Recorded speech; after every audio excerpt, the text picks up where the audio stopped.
Giants baseball on Comcast Sportsnet, part of the NBC Sports Group. The 2012 San Francisco Giants began the year with the usual high expectations of opening day. But overcoming hardship became a theme for the orange and black. And as the season progressed, something special started to develop. Led by MVP candidate Buster Posey, this team banded together and put together a run that culminated in a National League West championship. Today is the last home game of the regular season for the Giants, and it's coming up next.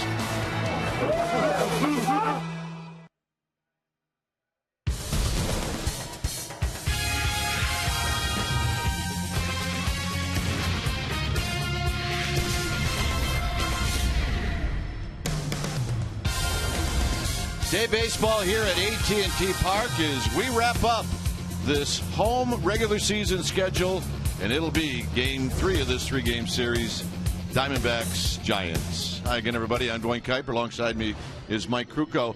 Well, this is the final game of a 10-game homestand, Mike, and the Giants right now are 7-2 on this homestand, and 8-2 would sound mighty nice. Plus, you take the series from these Diamondbacks. Well, that would all be nice, but the one thing that stands out in this homestand, it would have stood out for this entire second half, is what Barry Zito has done. It's win day when he goes out there. He's gone on a roll right now where Giants have won 9 in a row of the last 9 starts that he's had. So with him on the mound today, there's no reason to think that it's anything but win day, and they're going to try and close this thing out on a positive note, hit the road, and Zito has the power to do it. Posey will be at first, Sanchez behind the dish, Belt in left field. 15 years ago today, the Giants wrapped it up in 1997 as they won the West. Amy G is going to take a look at that next.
Giants baseball on Comcast Sportsnet Bay Area is brought to you by AT&T, the nation's largest 4G network. AT&T, rethink possible. By Toyota, check out the great deals at your local Toyota dealer today. By Xfinity, home of the most live sports. And by Mountain Mike's Pizza. Eat at Mountain Mike's Pizza. You're worth it. The final regular season home game is upon us. Your San Francisco Giants sitting pretty as the NL West champs and have a chance to win the series against the Diamondbacks today as we get set for a rubber match. Welcome back to the broadcast. I'm Amy Gutierrez, and September 27th is an important date in Giants history. In 1997, the Giants shocked the world, going from worst to first in a season. In 1996, they only won 68 games and were in the cellar. A year later, they had 90 wins, and on September 27th, 1997, 15 years ago, the Giants clinched the NL West with 2 games to go in the regular season, and it is our McDonald's True Story today. Beck delivers. Swing and a miss! The Giants have won the National League West. And for the first time in 8 years, they're headed for the postseason.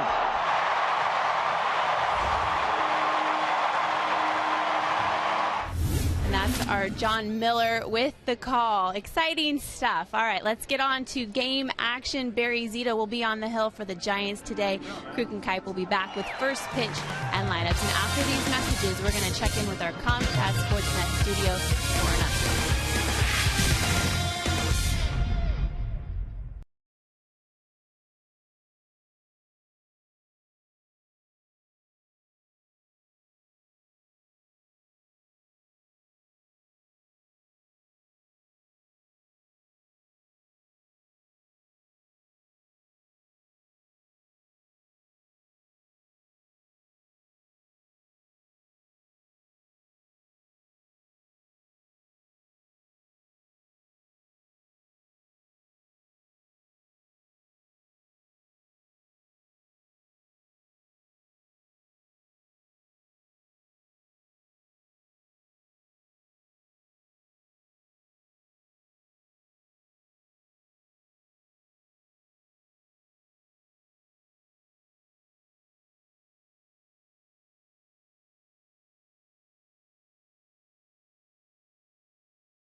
regular season home game. Our game time weather is brought to you by the Santa Cruz Beach Boardwalk. The admission-free boardwalk is open this weekend. 66 degrees here at the yard. We got winds at 9 miles per hour. Humidity at 60%. And the forecast is warm.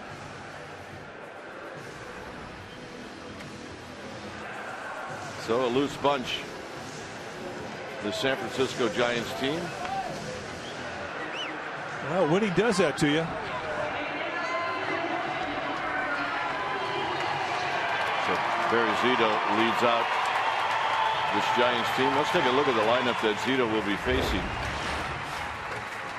It'll be Pollock to lead it off, followed by Hill, Upton, and then Paul Goldschmidt. Miguel Montero, he leads all Major League catchers with 88 RBIs, followed by Kubo, Ransom. Jacob Elmore gets a start. He's hitting 8th, and Patrick Corman is pitching and batting 9th.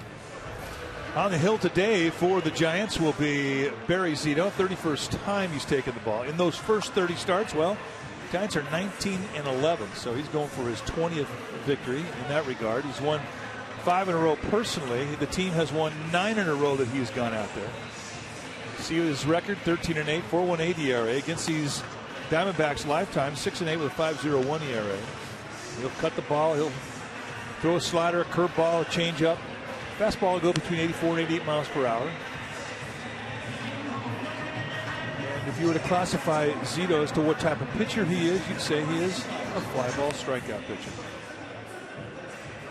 Let's take a look at the defense behind Zito. Starting in the Giants outfield from left to right.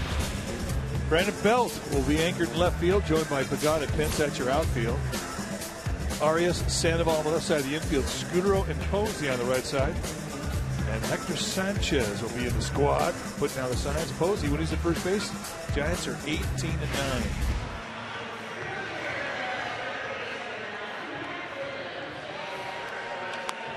Giants come in with 90 wins. So with including this game, 7 remaining, they get a chance to get into the mid-90s in victories. And what they're trying to do today is polish off a terrific homestand.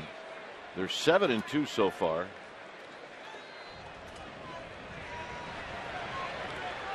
And also trying to claim 48 wins at home. So here's A.J. Pollock, who will lead things off. And Zito's first pitch of the ball game is a strike.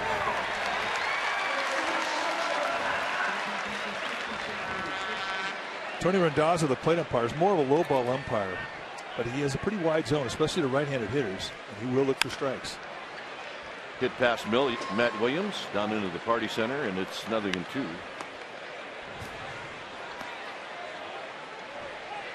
See Tickner, Gorman, and Carapazza from first to third. Pollock hitting .233. Zito's pitch is high. On deck, Hill, and then Justin Upton. Diamondbacks are 1 game over 500. They're 78-77.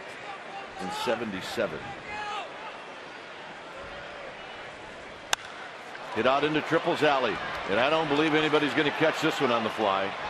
Hunter Pence will pick it up. Pollock's going to end up at third base as he loses his helmet, and now he's thinking about coming home. As he took the wide turn and he got the crowd into it. A triple. And that's how this game gets started. Well, A.J. Pollock, I mean, he absolutely splits the upright in Triple's alley. A high fastball just right out over the plate. And a nice job of going with the location. And I don't care how much speed Pence or Pagan had. They're not going to run this one down. Pollock, right out of the get-go, he was sniffing extra bags. Got a good jump. He was thinking about it inside the park. So here's Hill. Hill takes a breaking ball for a strike. 3 hits on Tuesday for Hill. And then the Giants held him down last night as Hill went 0 for 4. 78 RBIs.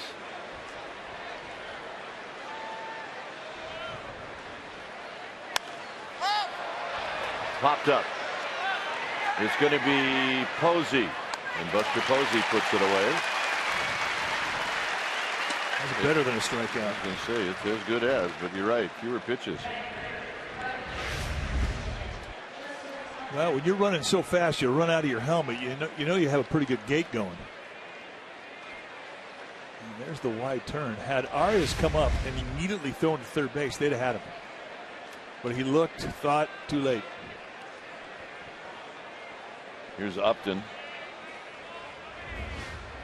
Upton in the series, 1 for 3 on Tuesday as he takes a strike. 1 for 4 last night. And he comes in hitting at .278.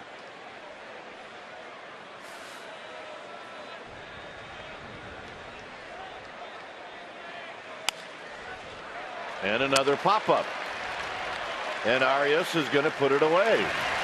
Better than a strikeout. Look at that. Well, you saw Upton go down the first base line and just discard his bat in disgust. That is agonizing for an RBI guy to be able to have a runner at third base less than 2 outs and you can't get him in. And miss a hanger. And miss a hanger on top. Insult to injury. So here's Goldschmidt. Never out of the woods when you got to retire this guy. He's at .288.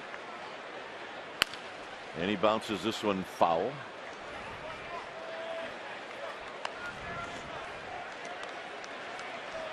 Beth O'Boyle is down the third base line. Beth looked shocked that there was a ball that got by her. She got her shoelaces from Brandon Belt. There's Tim Lincecum. Sandoval with a hop in a throw, and Zito pitches through a leadoff triple. Pagan, Scudero, Sandoval coming up.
And the lineup that Patrick Corbin will be facing, it'll go like this. Pagan, Scudero, and Sandoval. Then Buster Posey knocked in his 100th RBI last night. Pence, Belt, and Sanchez. Arias will hit in the A spot, and Zito will pitch in bat 9. On the hill today for the Arizona Diamondbacks will be the left-handed rookie Patrick Corbin. And this is what he has done this year. 6-7 with a 4.36 ERA, 15 starts, 80 strikeouts against 24 walks. Tells you he's got a good idea with what it is that he's throwing. He's got a low 90s fastball, a slider, and a changeup. Real good changeup. And if you look at what he has done against the Giants, pretty remarkable numbers. He's 2-0 with a 3.15 ERA. In 20 innings, he struck out 15 Giants. He's walked 1. Gives you an idea of the type of command that he has. Let's take a look at the defense behind Patrick Corbin, the kid out of Clay, New York. From left to right, starting in left field will be Kubel, Pollock, and Upton. That's your outfield. Elmore and Ransom on the left side. Hill and Goldschmidt will be on the right side, and Montero will be in the squad putting down the signs.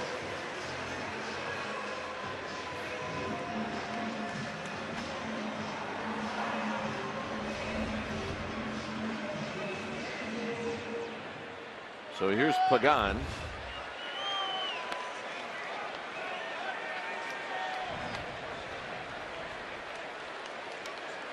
Pagan hitting .290. Took an 0 for 4 last night. Was not happy with the strike zone last night. And here he takes a strike. He and Vic Harpaza is not on the same page. You see, he leads the National League in triples. Actually in the major leagues. So it's been a while since Pagan hit a triple. Well, they were kind of all happening at once. He was throwing them up there every night, it seemed like. Oh, she's got her colors on, bows in her hair. Yep. Got a Will Clark eye black on. She is good to go, and she's got the game face on that. It's a pop-up hit out to Hill in shallow right field. So Pagan's retired. I don't like any noise. I don't know if Will's look was that menacing. She had a good game face. That was a game face.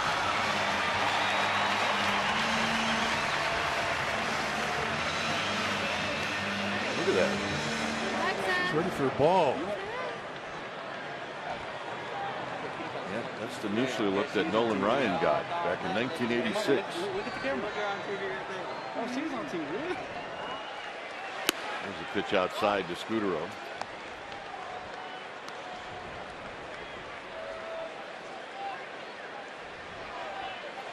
See, his hitting streak is at 14. This is grounded to Elmore. 2 outs for Sandoval.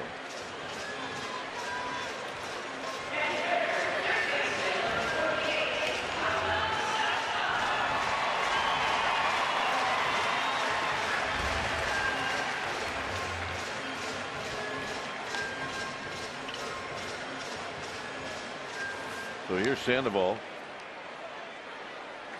Sandoval last night, a couple of hits, a couple of RBIs. He also drew a walk.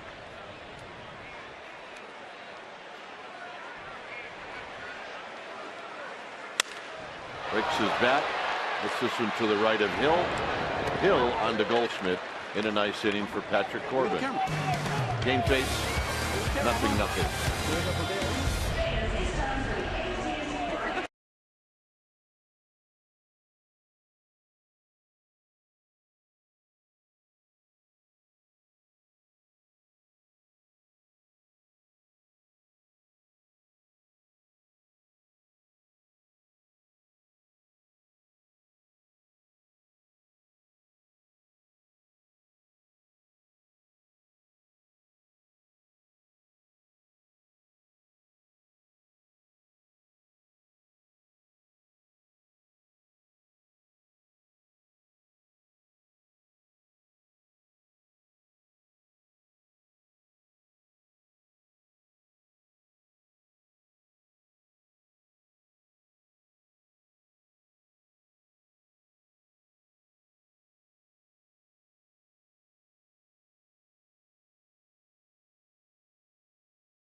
Bay Area is brought to you by Big O Tires. Tires, service, straight talk.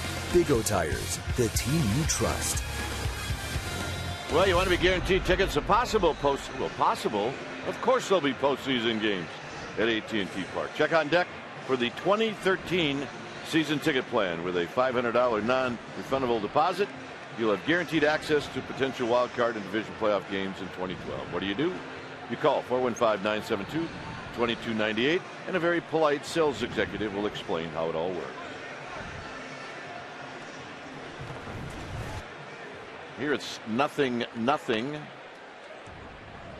with Miguel Montero leading off.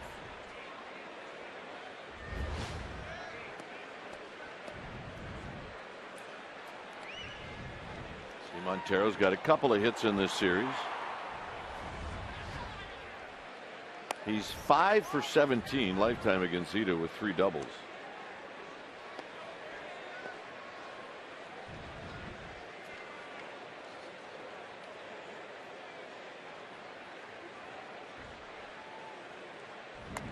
And that breaking ball it stays inside 2-0.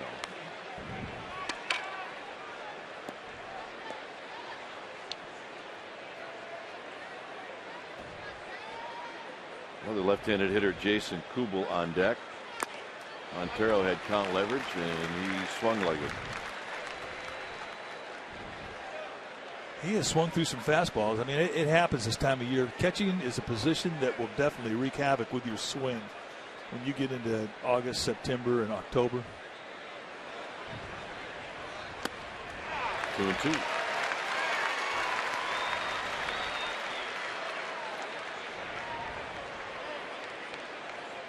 Montero looked like he was having a little bit of a meeting with himself.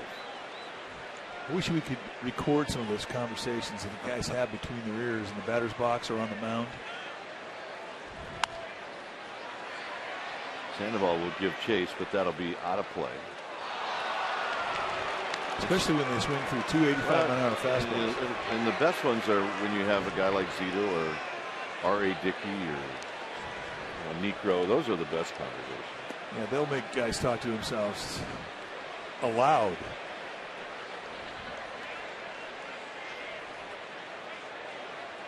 Got him. Let's check in with Amy G. All right, Dwayne, the Giants today officially announcing that they will not be sending Melky Cabrera on a rehab assignment, and therefore they will not be putting him on the playoff roster. Skipper Bruce Bochy said he will develop a playoff roster based on the guys he has right now. Melky issued a statement saying although he is disappointed he will not join his team in the playoffs, he wishes them all well, and he will be rooting for them to bring a world championship to the city of San Francisco. All right, here's the pitch to Kubel, and it's wide. 1 ball and no strikes. On deck is Cody Ransom. Kubel, yes, he went around. 1 ball and 1 strike. Third base umpire Vic Carapazzo. Hit the Paisan connection today. Carapazzo at third, Randazzo behind the plate. Both good umpires. And this is hit well out to left. Belt drifting back, and it's off the top of his glove. And now he'll pick it up, and into second is Kubel. This is what Bruce Bochy said in the dugout about the Melky Cabrera situation.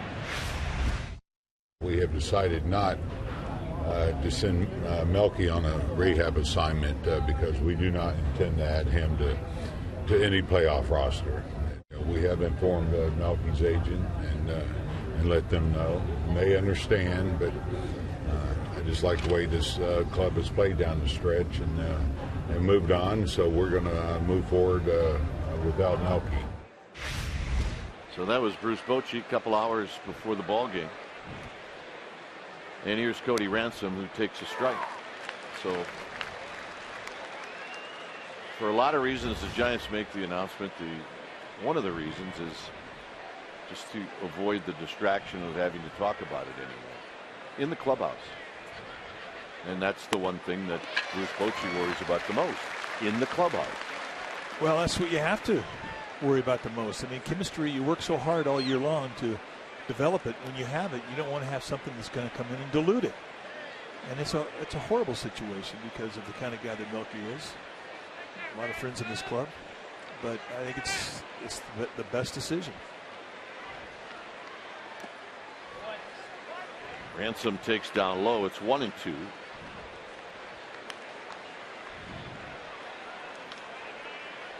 I want to talk to you about that ball that was hit out to Bell. I mean, obviously he was having some problems with it. There is sun on the play, but isn't that the toughest play for a guy playing in the infield to have to go back on a ball? Absolutely. A ball that is hit directly at you or directly over your head. And you know, look, if Bruce Bochy has intentions of playing Belt in those playoff games, then he needs to be out there now. I mean, what you saw in that play is you saw a guy drift.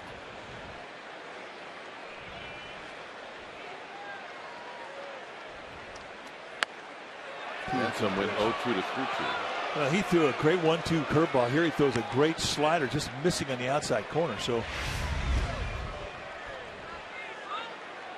just a little bit wide for Tony Randazzo's strike zone. Ransom putting on a pretty good eyeball on this at bat, however.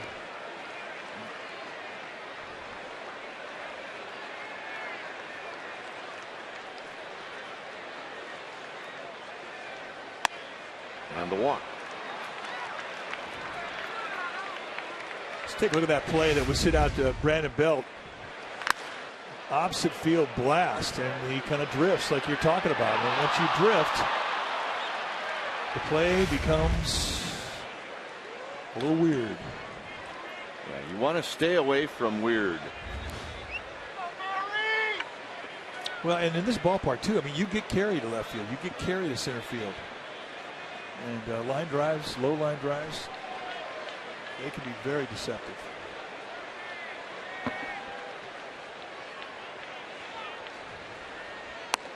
And a fastball high to Jake Elmore. Elmore's hitting right at 200.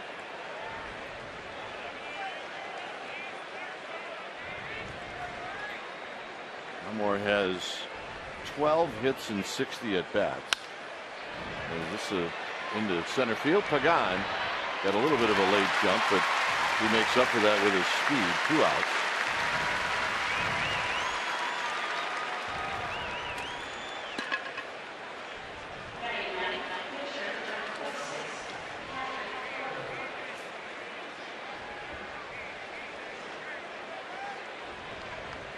So here's Patrick Corbin, who's 4 for 33. Was this the pitcher that hurt Vogelsong? It was. He had the bases loaded triple and a fastball at the belt, middle end. And Corbin trying to bunt his way on. No balls and 1 strike. Trying to take it with him down the first base line. Not a bad idea. And we saw Corbin run on that triple. He's got pretty good speed.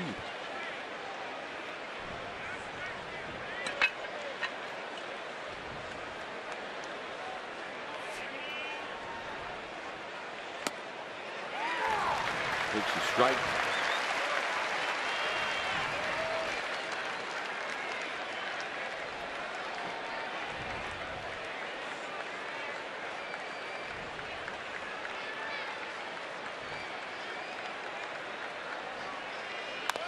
And he rolls this one foul. It stays no balls and 2 strikes.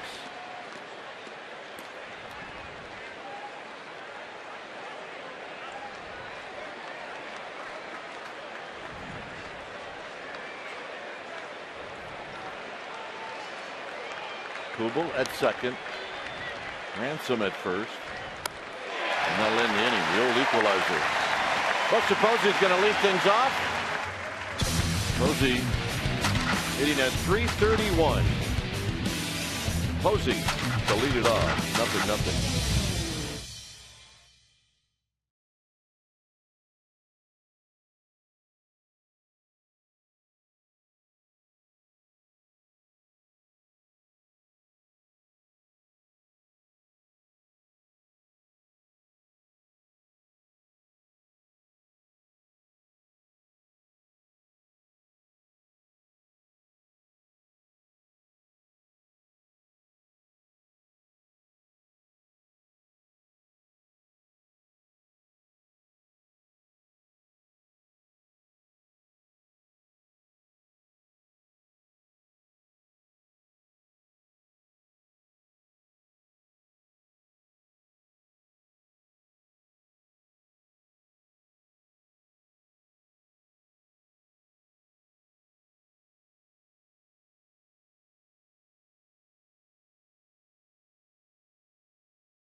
reverse replay. And last night, Buster Posey got a base hit, and it gave him a milestone of 100 RBIs. First time he's done it in his young career, his first full season at the big league level. And a moment that he will not forget. And something leads me to believe that we'll see that a few more times, partner. I think you're right. AT&T reverse replay. So Posey, McCutchen, so far in that game, actually it's the final now. Last I looked, he was 0 for 4. So Posey takes a strike.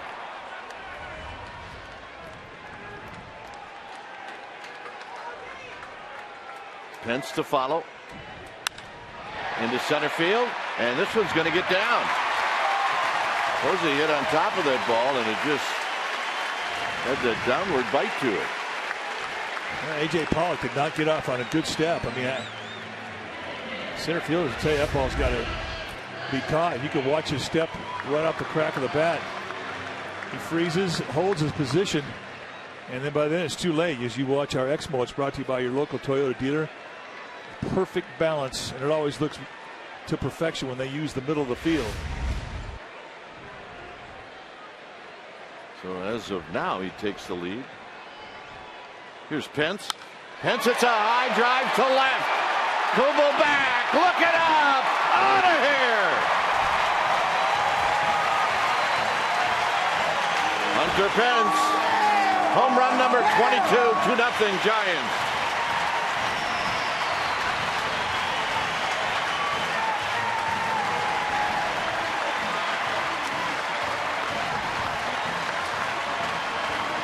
And with that swing of the bat, he's just 2 RBIs away from the 100 RBI level himself.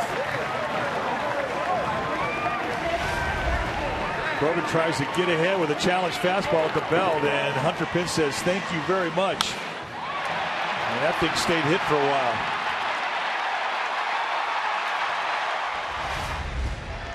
So here's Belt.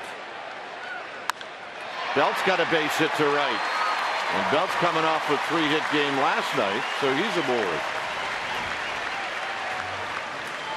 And drives are contagious. See the high leg kick, really got a big lower body hitch. But his timing to getting that foot down now, not a problem. Really got a lot of backside into that swing. You can see where his power comes from. Got a good trot too. Well, he's trying very hard to get hot.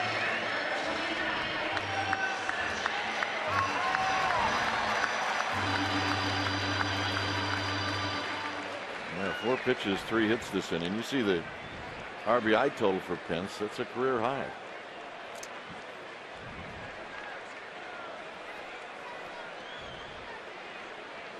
Here's Hector Sanchez, and he swings and misses. For Pence. Hey, there's a mini fan. All right. Good guy fan. There, buddy.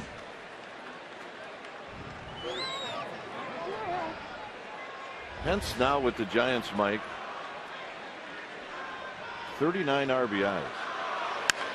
Down the left field line. Fair. Belt on the move.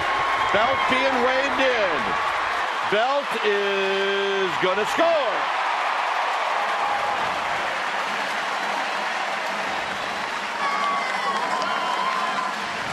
Boy, all of a sudden, 4 loud base hits.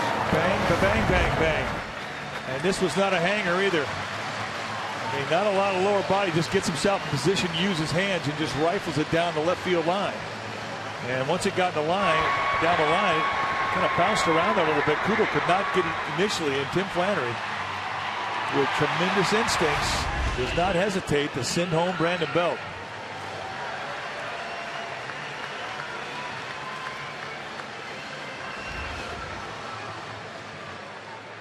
Here's Arias, who's hitting .276.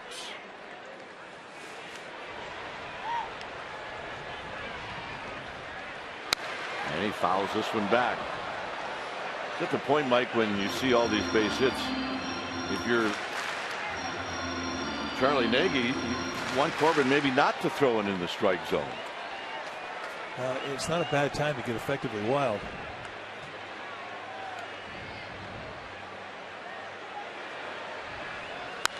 Call back again.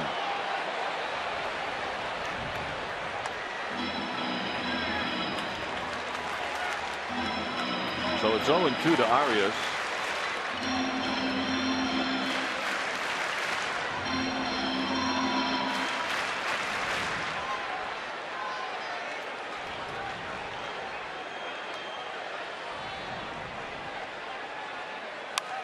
And there's a little pop-up behind second base. And that's out number 1.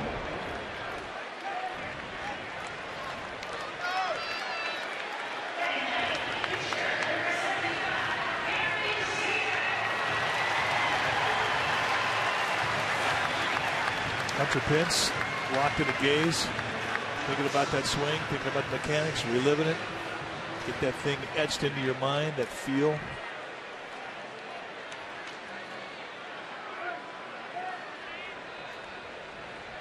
Here's Zito. Zito's got a couple of RBIs this year. And boy, Montero, that's pretty nice catch right there. You talk about the extendo grip. And he extends this thing completely out to his left, catches it backhanded. Try doing that at home. Yeah, that'll break your wrist. Zito into left field, and he's got a base hit. And moving over to third is Sanchez. That's one of Barry Zito's patented magic at bats. And we're going to make it our fourth right choice. He always seems to put it in play, and it looks more like a tennis lob shot than a base hit. But what do they say? Hit it where they ain't. And that's exactly what he did. I mean, it would be hard to throw a ball over Elmore's head and in front of Kubel. It would.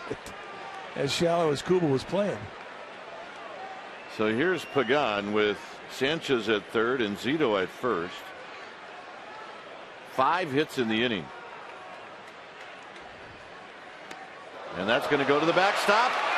And here comes Sanchez, and he's going to make it only because Corbin dropped the ball. You're right. If he hangs on, he's out.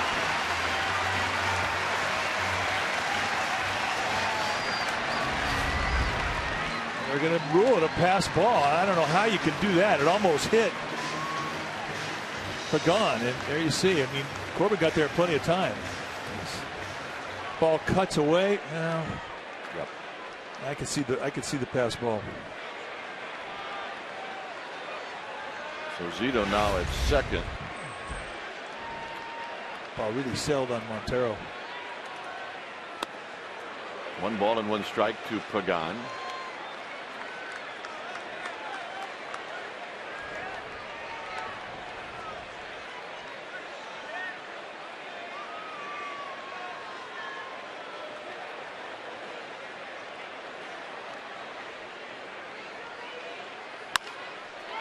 Wrap to short for Elmore.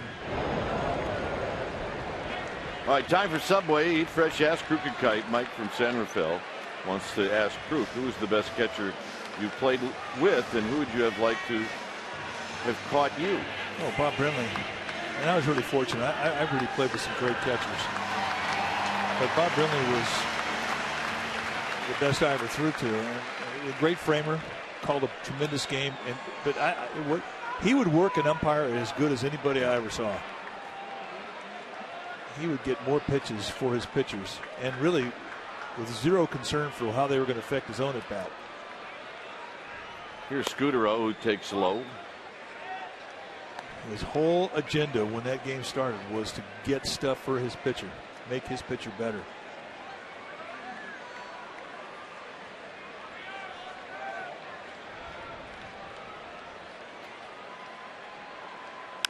Scudero, high drive, left field, it is out of here.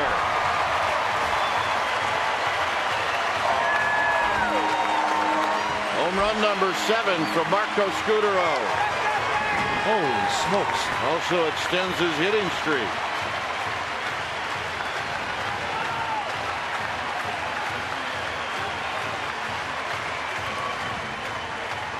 And here comes Charlie Nagy. Charlie Nagy is just going to come out and try to do a little damage control.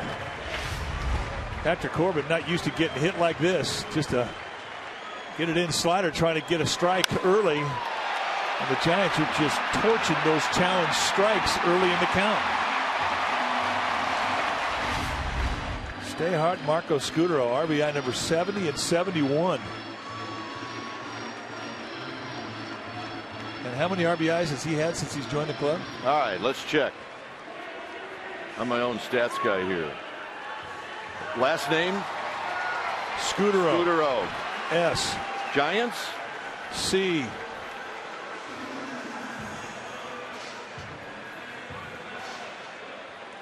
.42 or 41. So that's like 80 some RBIs with Pence and Scutero. That's a great 1-2 punch. Sometimes it's better off to do your own stats. You ever notice that? I'm noticing it today. Yeah.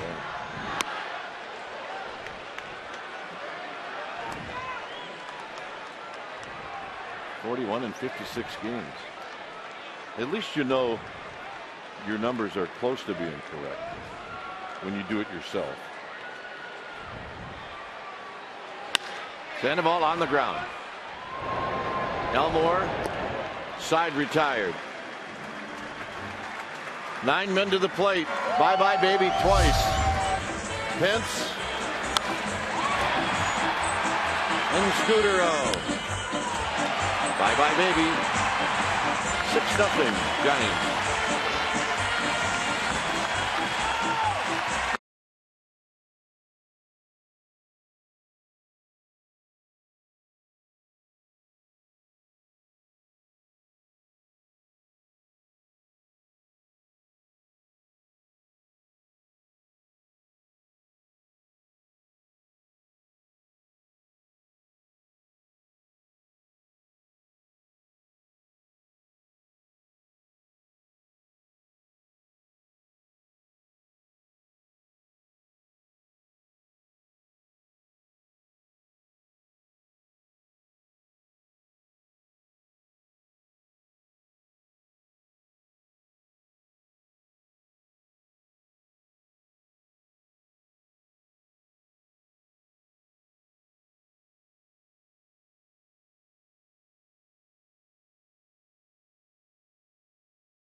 Is brought to you by Cache Creek Casino Resort.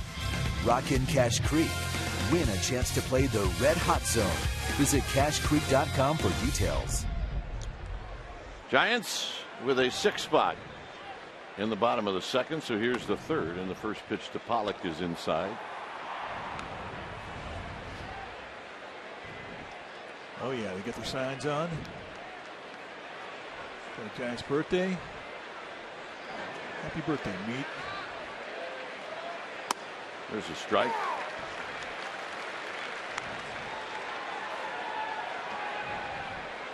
Yep. We did some work on that sign. Trying to sneak in the little guy. Oh, geez. Donk him on the head. There's a foul. Third base side. Beth O'Boyle. All right, let's see how she does. Wait till it stops rolling and pick it up. Nice play. Has Beth put the socks over the pants? I think those were soccer socks. They've got shin guards on them. Sandoval at third. It creates a whole new added dimension to our ball bags. I've never seen that before.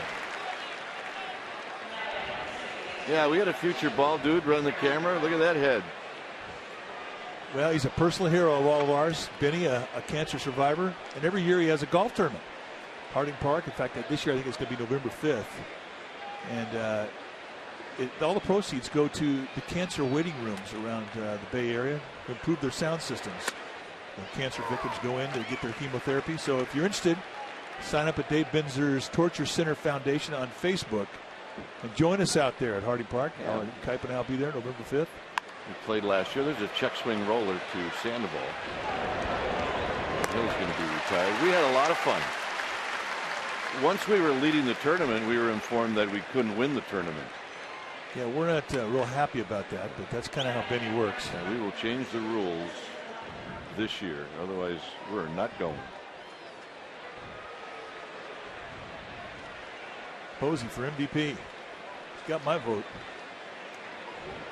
And that's a Panda person. While we were talking about Benny and his golf tournament, literally the worst at bat of the year for any hitter I've seen this year.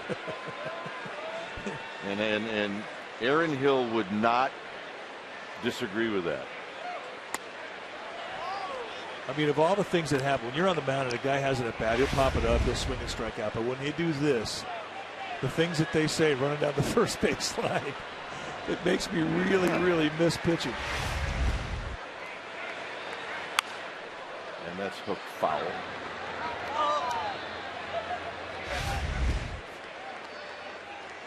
Well, 5 starters with 175 plus innings. That is just remarkable consistency. And the last time it happened here in San Francisco, 1968, and you can see the amount of innings those guys had. But I mean, by today's standard, it just does not happen. What these guys have done this year, all double-digit winners. Last time it even happened in baseball, 2006, the White Sox did it.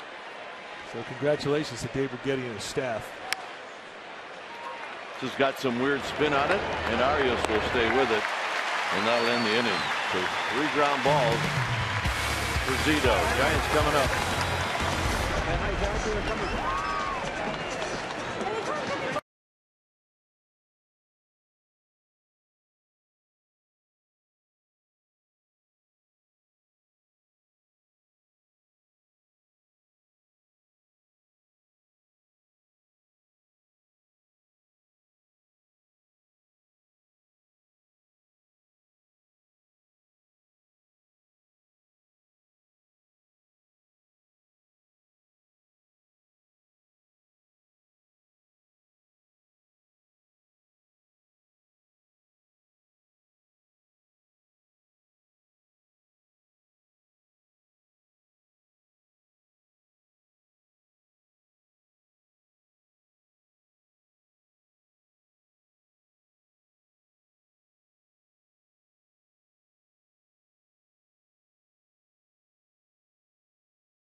In San Diego, it'll be Ryan Vogelsong against Andrew Werner.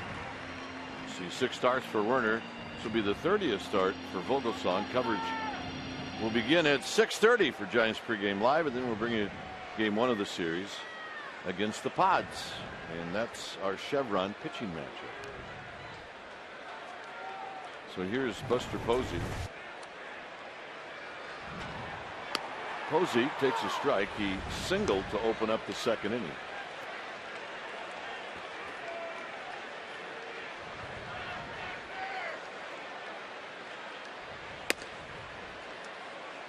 Pence. And then Belt. See where the National League batting title, where it stands as of right now. Could change in the next minute. Well, expect this the way it's going to be the rest of the way. It's going to go down to probably the last game, the last at bats.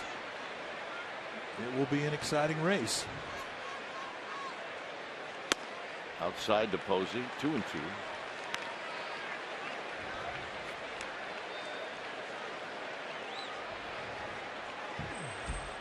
Pence on deck.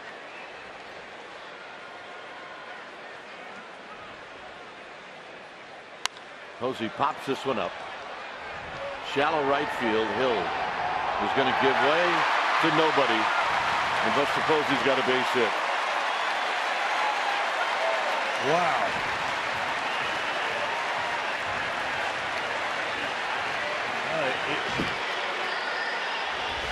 If you're McCutcheon and you're watching this game on TV and you see this kind of a hit drop in, you're thinking, hey, wait a second. I want an inquiry. And now he's a 2-point leader over McCutcheon. Well, the thing in baseball is you don't throw those back. No, you don't. I mean, think about the times you hit a ball and the screws right at somebody. I mean, if you're fishing, maybe you catch a little when you throw them back, but not here. Pence takes low. Hey, I'm here. Yeah, you are. Pence a long home run in the second. Taps this one. Shovel to Hill. Hill to first, not in time. As Pence reaches on the fielder's short. John Miller will be in with Mike for innings 4, 5, and 6. I'll head over to the KNBR side. Dave Fleming is on assignment.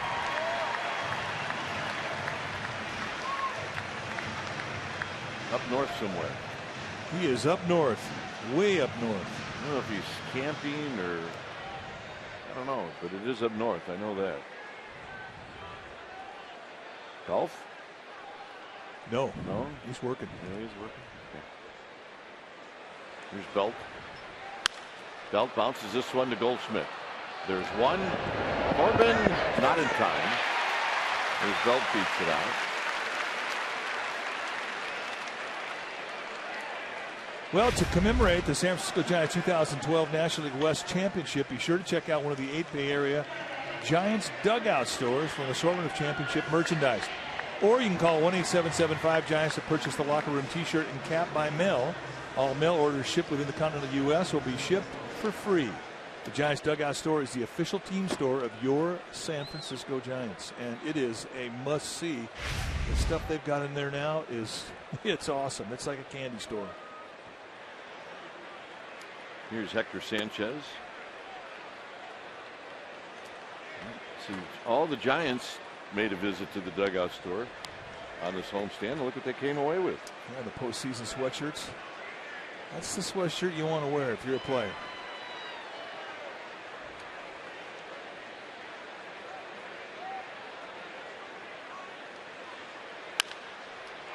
Hit towards the hole. And that'll end the inning. So John Miller will be in. I'll see you back here in the 7th inning. Giants 6, Diamondbacks nothing.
brought to you by Luther in theaters September 28th.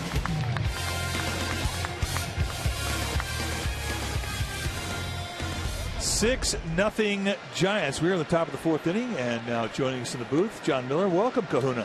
Yeah, the Giants having a nice time here against a guy who made life miserable for them not so long ago. 11 days ago, Patrick Corbin shut down the Giants' bats. He drove in twice as many runs as he allowed in that game. Today, a different story. Top of the fourth inning, Goldschmidt leads off against Zito. Strike one. Zito, he had some turbulent waters to sail through right away in this game. He gave up a leadoff triple to Pollock and then kept Pollock from scoring in the first inning. Just off the outside. You know, that does not happen very often statistically. A leadoff triple, I mean, it's almost an automatic score. But Zito pitched through it. Really throwing the ball well today. On top of hitters. And he misses. He's missing not too far out of the strike zone. They're good pitches. They're pitches that guys are thinking about.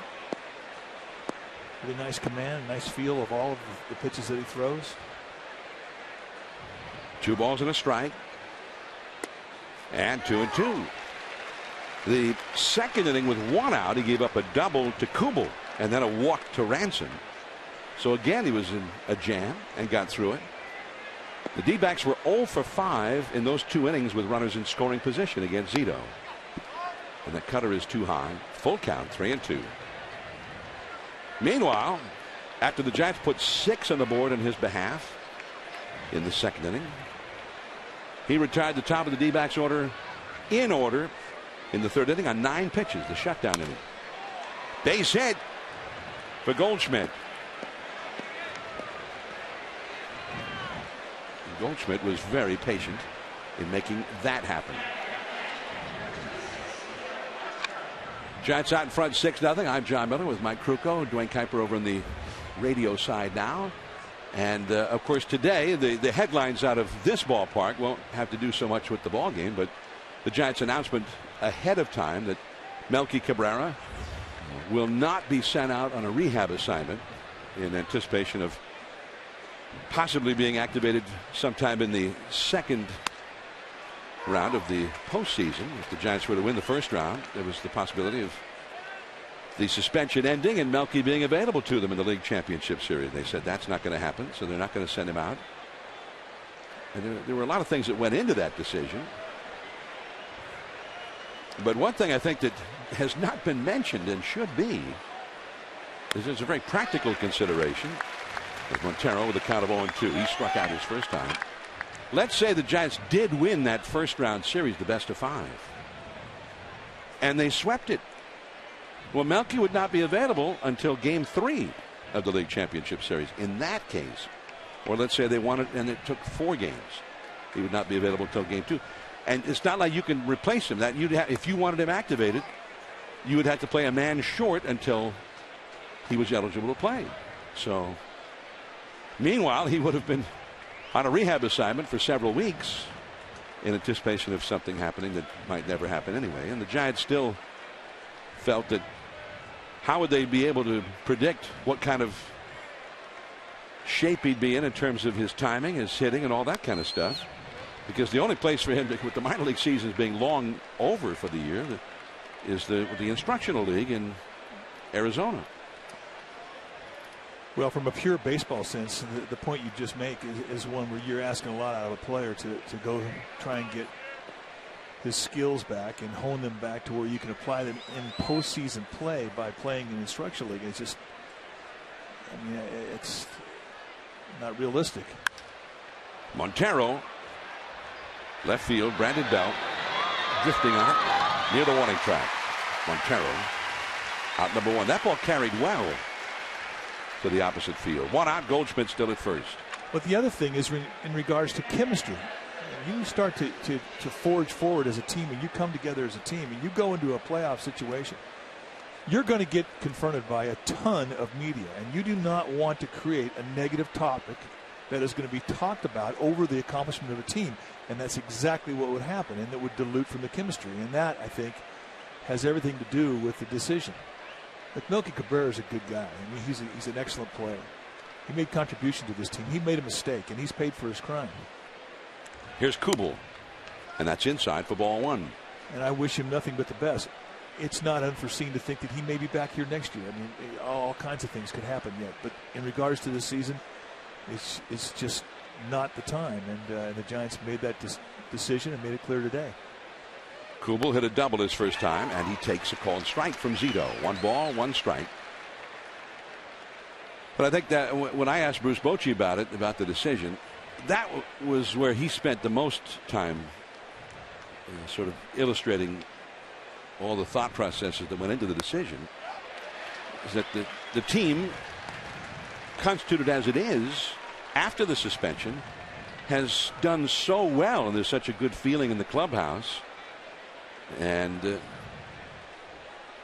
that with the unknown aspects of what they would be getting. And I think ultimately it may not have been that hard of a decision, although it was certainly hard because of the great success that Melky was having as a Giant before the suspension. There's a ball too high, and it's 2-2. But the Giants, the day that he was suspended, or the day that they found that all out, they lost to Washington, and after that, until the day they clinched the division title, they went 25-9. Runner goes, the ball is bounced foul back behind the plate. 2-2, and Goldschmidt will turn around and go back to first. So 25-9. That's what teams in a pennant race are all shooting for, to have a stretch like that. And the Giants had that stretch right at the time that Melky got suspended. So they seem to rally around each other. The cohesiveness of the clubhouse, if anything, seemed to grow at that point, because that was a real handicap. Strike 3, the foul tip into Sanchez's glove. Well, there's no question in my mind that was the moment that they came together as a team, and they could have gone either way.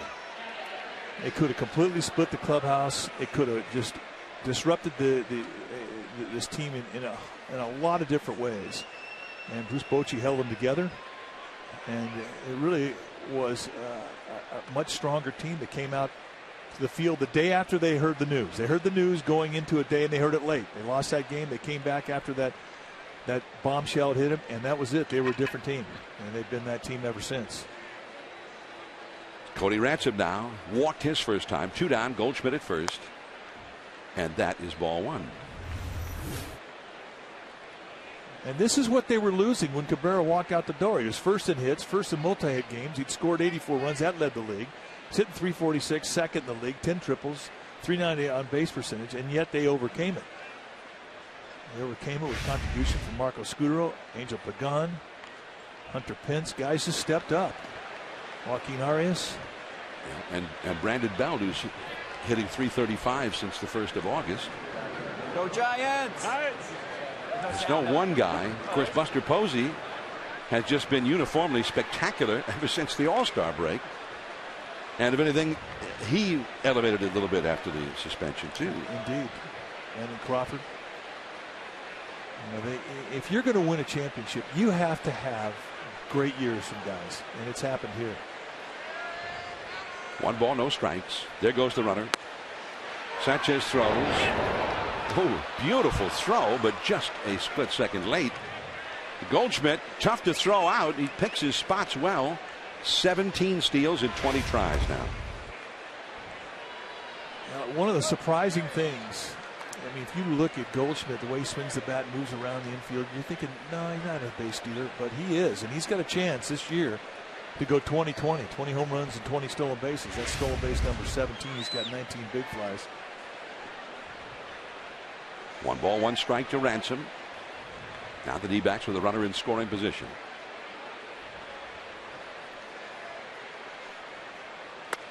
And that one cuts off the inside.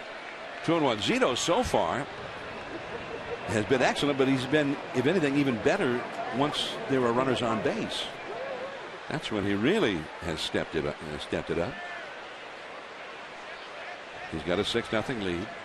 And of course, with the bat, He fueled that 6-run rally with a base hit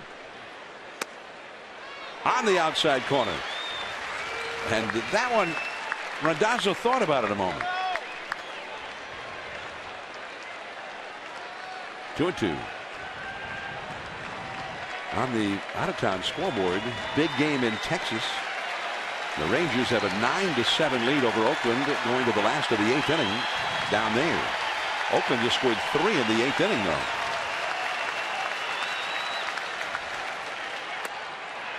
Off the inside. Fastball missing. 3-2. Jake Elmore, the rookie, is on deck. 6-0 Giants here in the 4th. 2-9. You see the big crowd. The final regular season home game for the Giants. Next time they play here, it'll be October baseball, the postseason. And he loses him on a curveball. That's the second straight time that Ransom has walked against Zito. And he's taking some close pitches too. All right, time for our trivia question. It's brought to you by AT&T. The question today: who was the last Giants player to steal 30-plus bags in a single season?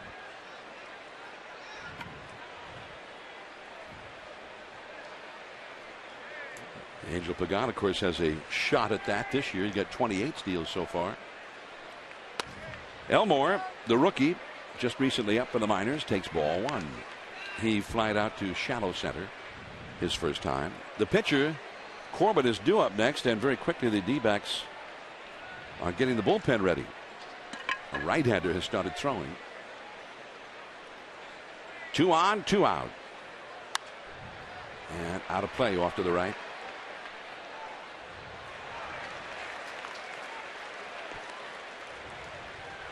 Souvenir. One fan's got lunch, the other guy's got a souvenir. Who got the better of that one? I'm thinking. Give me a minute. It is lunchtime. Does look pretty good. Not a real easy answer to that question. And that's too high. 2-1. And now Sanchez takes time. He's got to go out and talk to Zito, who has thrown 26 pitches in this inning. D-backs with Brian Shaw, the right-hander, warming up in their bullpen. The pitcher due up next. There's Shaw, number 39. So if Elmore gets aboard, they may well pinch hit for Corbin. Although the last time Corbin batted against the Giants with the bases loaded, he hit a triple. And it's 3-1. And this has turned into a high-stress inning for Zito.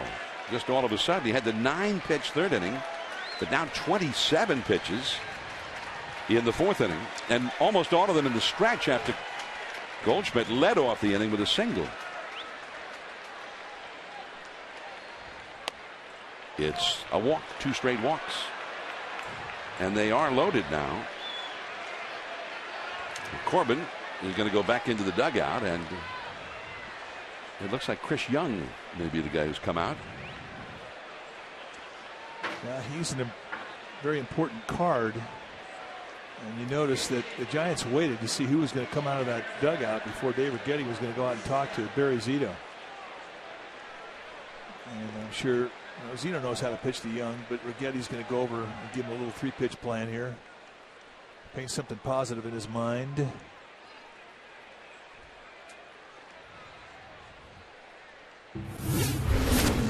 Today in New York, R.A. Dickey going for his 20th win. And there was quite a play here by the Pirates. Travis Snyder backing up Kevin Correa. Oh, this is about as remarkable a catch as you'll see. Snyder going up to the fence and then extending once he got on the chain link to go to a high backhander. That's a catch that every outfielder dreams about making. Mike Baxter, the rookie, is the one who lost that home run. The Mets did win that game, that great catch notwithstanding, and R.A. Dickey got his 20th win of the year. Second 20-game winner in the National League this year.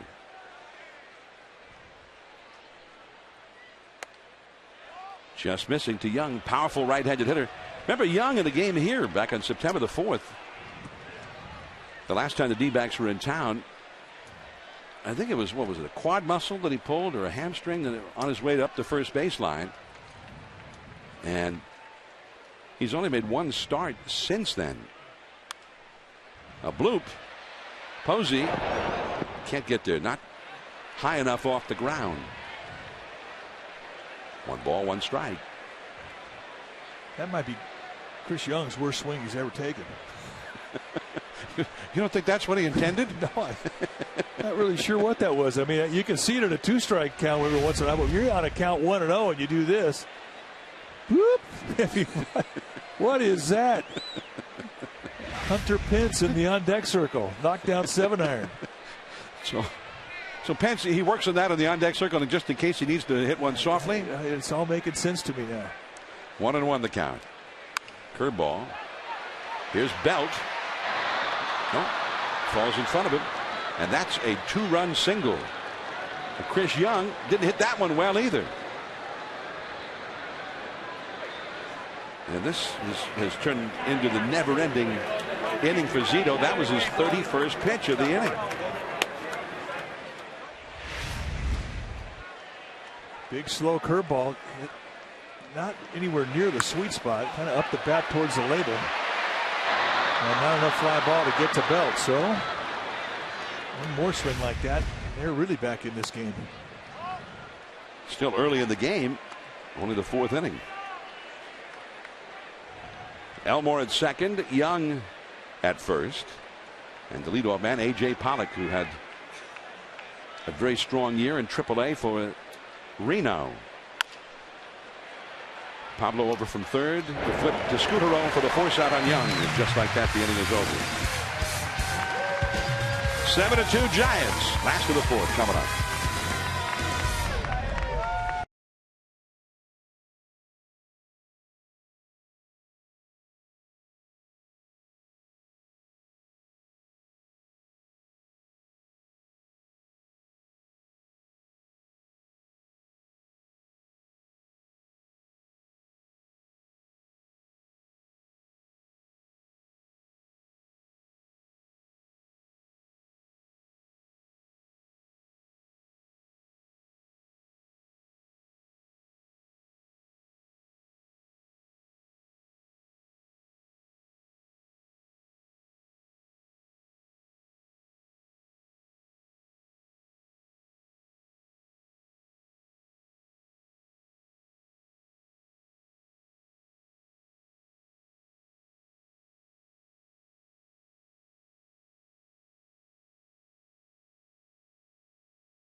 Brewers' hopes were flagging, but that may well be just about it, as the Cardinals already with 3.5 ahead of them, with only 6 to play for the Cardinals.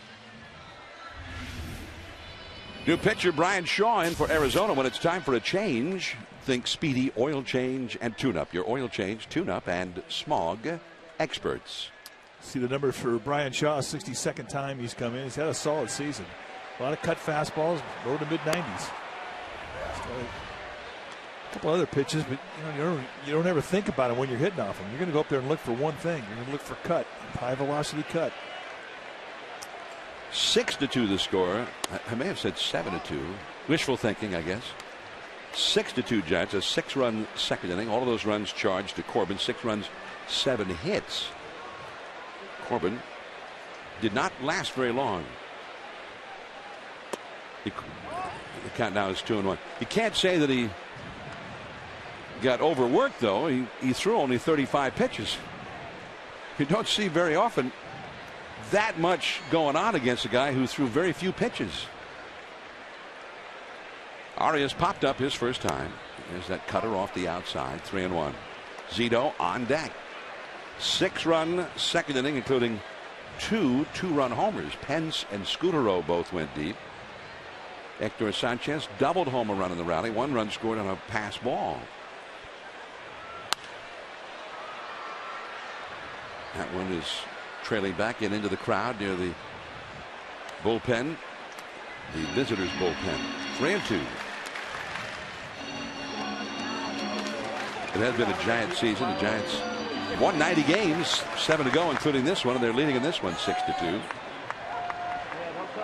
The next time they play could well be a day game to start the postseason. A foul out of play. Nobody has a clue. I was asking around to see if there were any sort of preliminary ideas from the commissioner's office when games would be played, the what ifs, if this happened, that happened. I think they try to coordinate with the network that's carrying the first round of the playoffs, see when the network wants games played, which teams they want in the prime time. That is out of play. 3-2. But if the Giants were going to open tomorrow, they would play Cincinnati, and I think that game would definitely be played on the Saturday, week from Saturday.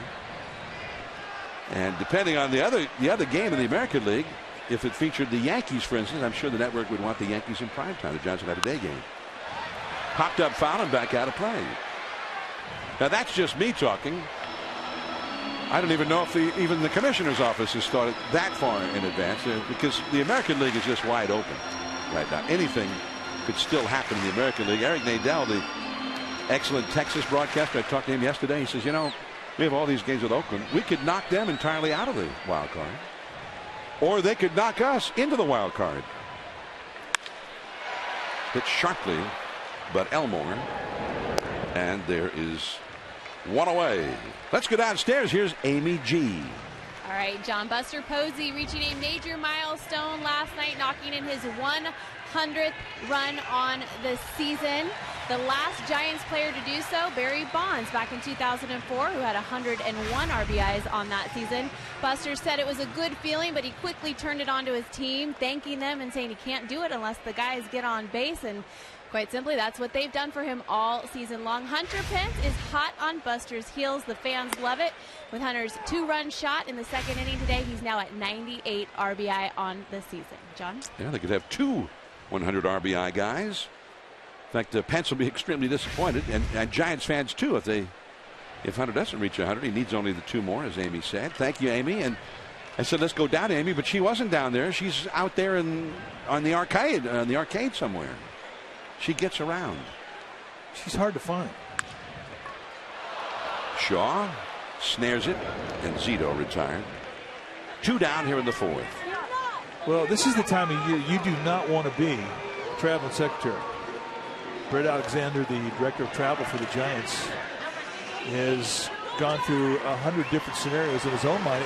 And if things change rapidly to where you may have to play Washington instead of Cincinnati, well, you better have a place to stay.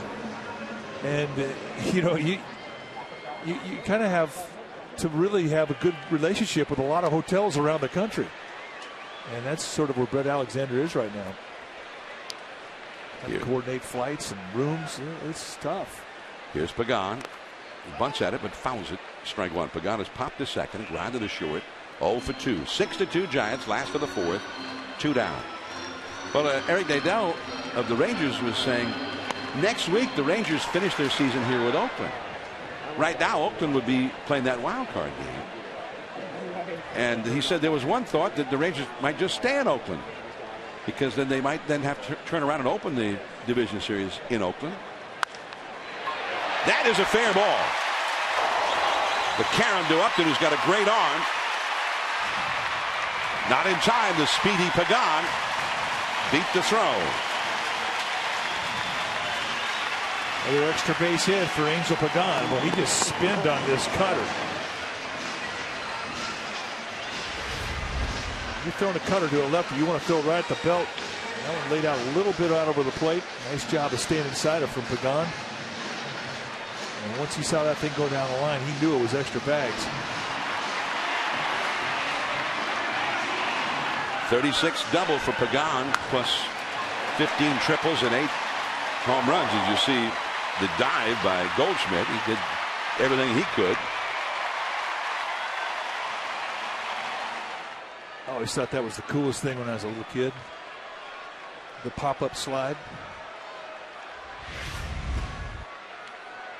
Here is Scudero.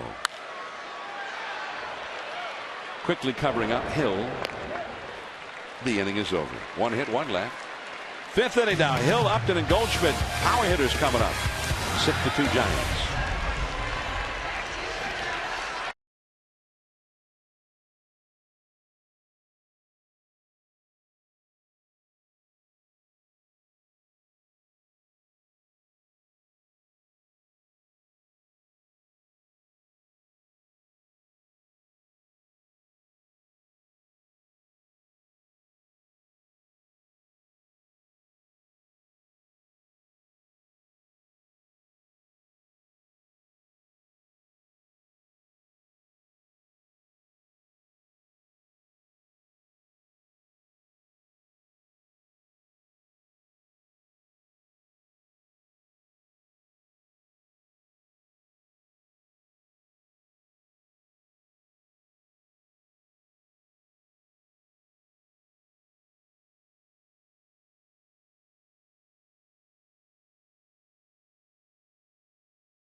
Sportsnet Bay Area is brought to you by Provident Credit Union.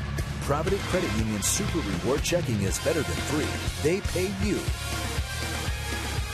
Well, the fantasy to play baseball professionally, you can try that at Giants Fantasy Camp in Scottsdale, coming up January 27th through February the 3rd. 8 days of baseball, a personalized uniform, 7 nights at the Marriott Suites, airfare, giveaways, so much more. sfgiants.com/fantasy camp. Check it out and get down there. Ball 1 to Aaron Hill. He has popped to first and grounded out to third on a check swing his last time. He's 0 for 2. There's a good cutter. Foul tipped. 1 ball, 1 strike. Hey, we want to say happy anniversary to Rob and Trina Dean as they are celebrating. As her sister Tori. Oh, she doesn't want to go on TV. Trina. But their 15th anniversary, they're in the Virgin America box today. So congratulations. There's Rob. So nice going. Happy anniversary. Beautiful family. Couple of girls. Shallow center, Scudero.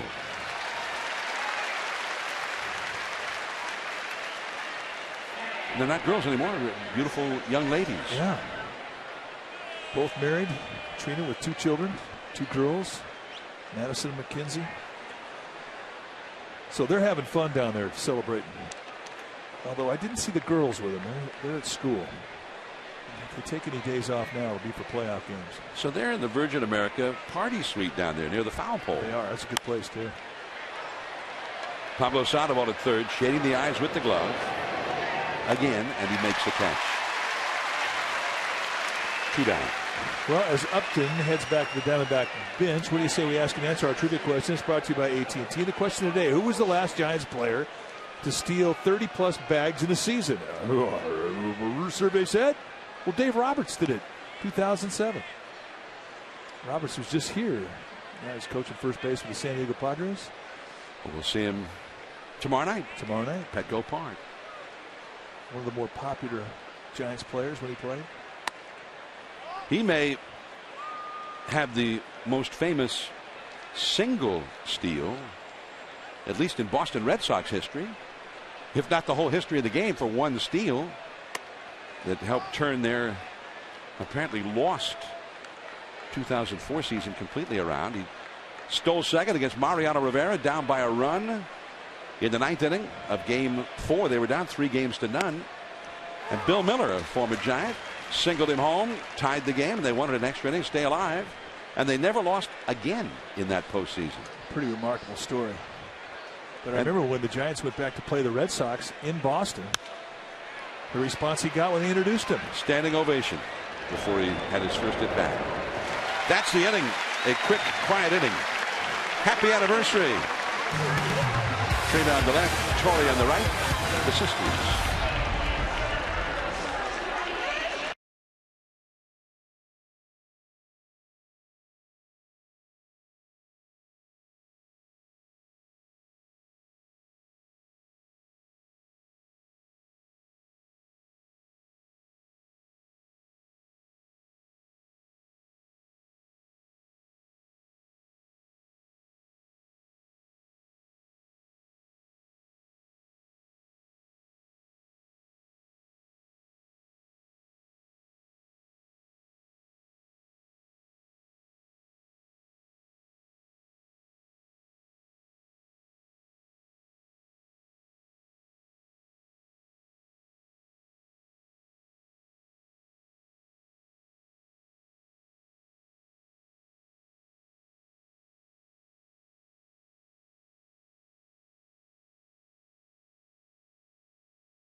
Comcast Sportsnet Bay Area is brought to you by Wendy's. Be bold with Wendy's Asiago Ranch Chicken Claw in spicy, home style or grill. Try one today.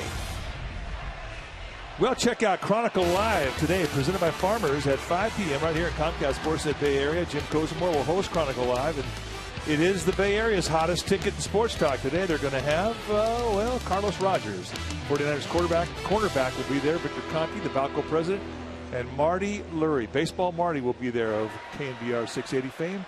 All that and more today. Chronicle Live, presented by Farmers at 5 p.m. right here on Comcast Sportsnet Bay Area. Well, here come the Giants into the last of the 5th inning, leading 6-2 from AT&T Park. Pablo Sandoval 0 for 2. Called a strike at the knees. Pablo has grounded to second and grounded out to short.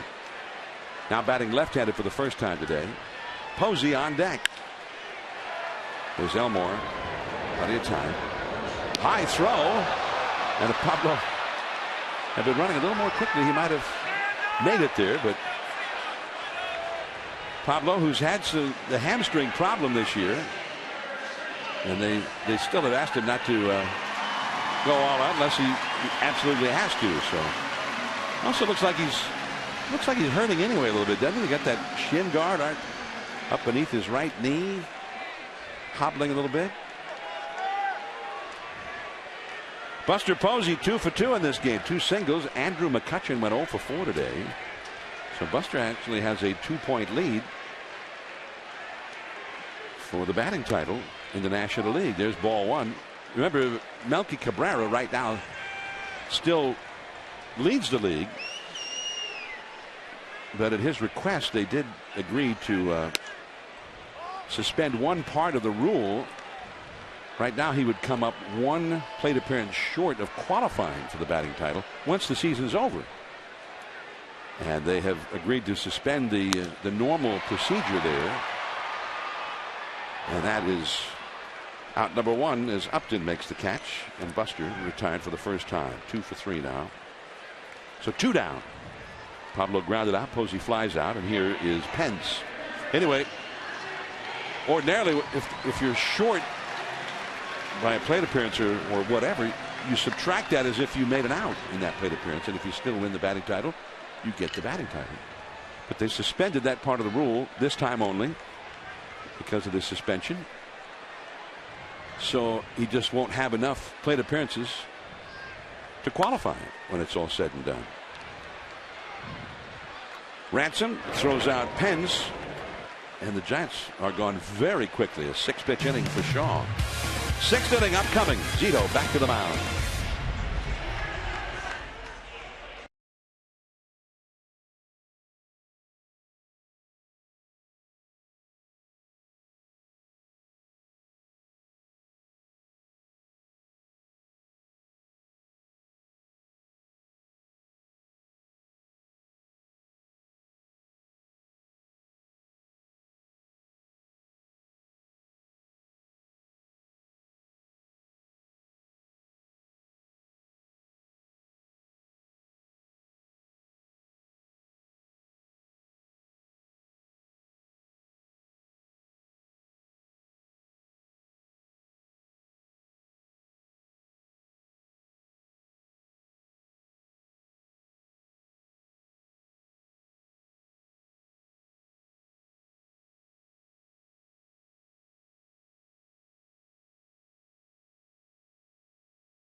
We go back 3rd inning, 1 out. Aaron Hill coming up, and watch this swing of the bat, or the non-swing of the bat. And Aaron Hill, who has been on fire, finally looked, well, human. And that's our Coors Light Freeze Cam, brought to you by Frost Brewed Coors Light, the world's most refreshing beer. And there's one happy gamer, babe. How do you know? We can just tell. What gave it away?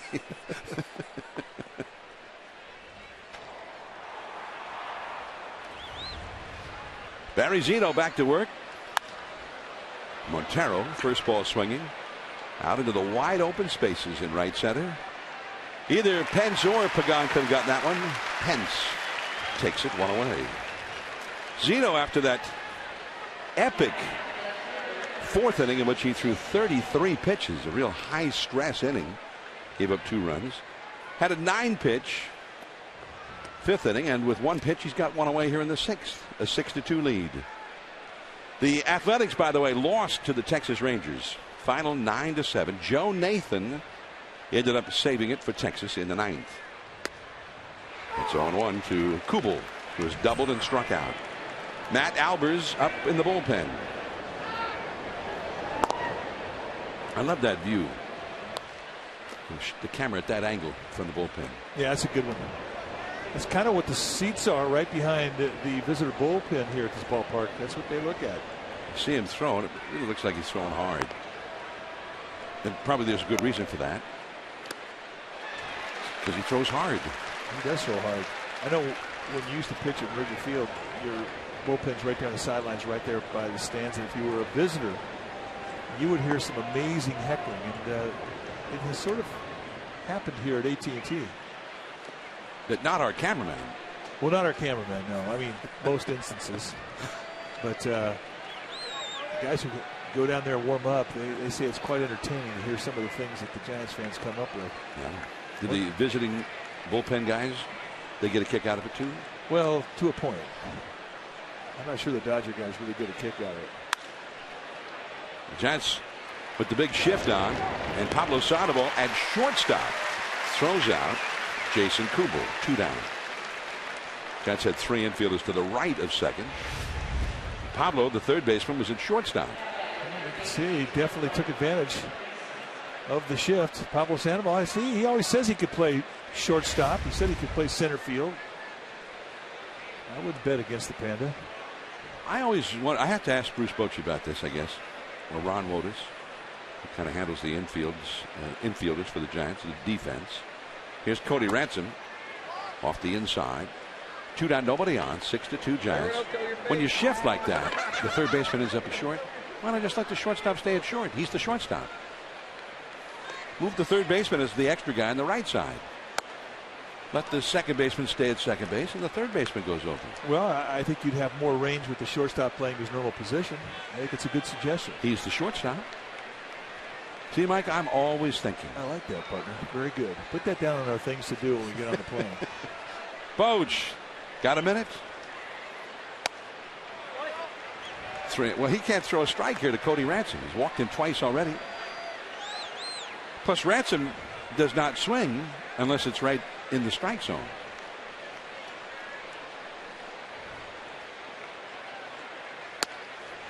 Three and one. And again.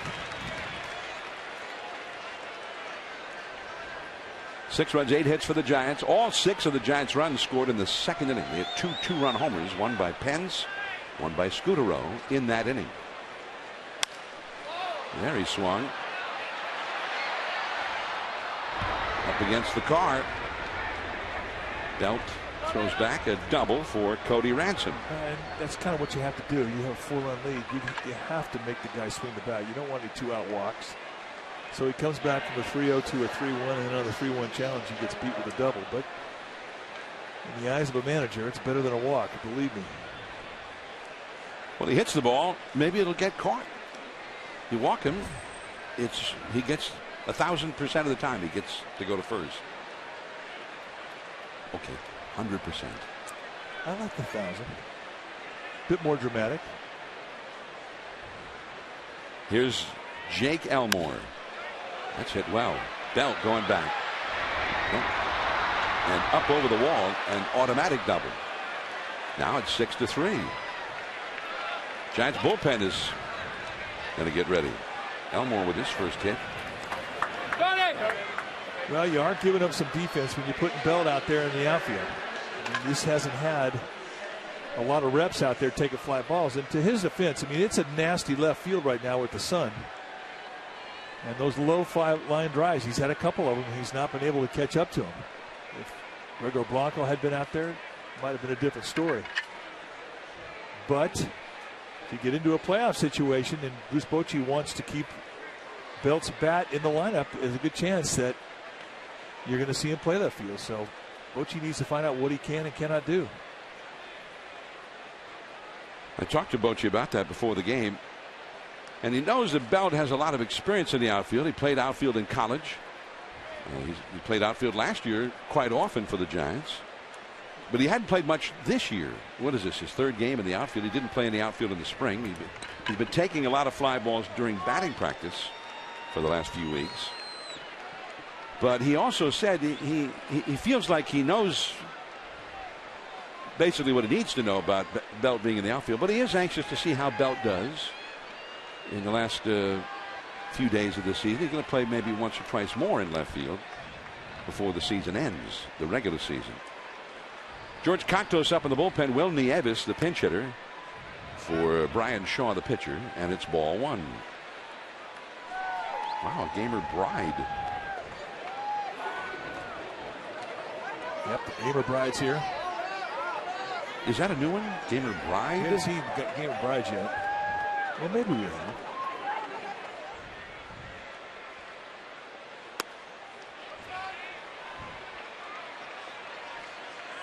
We've seen the game of bridesmaids. Is 2-0 to Nieves, and Zito could be out of here sooner rather than later, trying to finish the 6th inning. Got the first 2 batters rather quickly. That's off the catcher, Sanchez, the foul ball. 2-1. Then consecutive doubles by Ransom and then Elmore. 6-3 the score. The D-backs are starting to project themselves back into this game. A game that looked like it might well be a blowout earlier on. Zito's allowed 6 hits, 2 runs in the 4th, and a run here in the 6th. 2-2.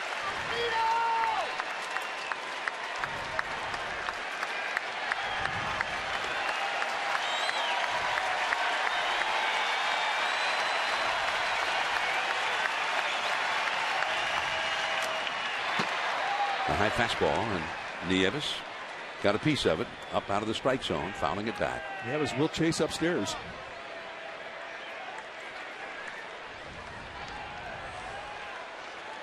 Nieves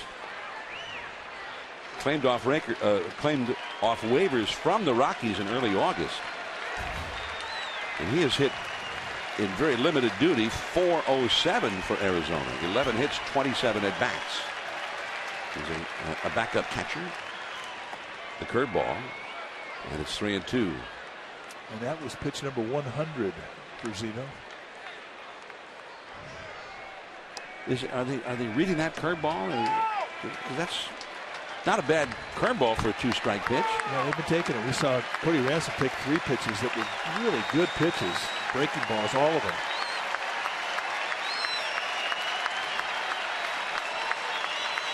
And not one time have they gone after it. And that fastball is hit foul, and it got into the seats in a hurry off the right field line. 3-2. Nice play.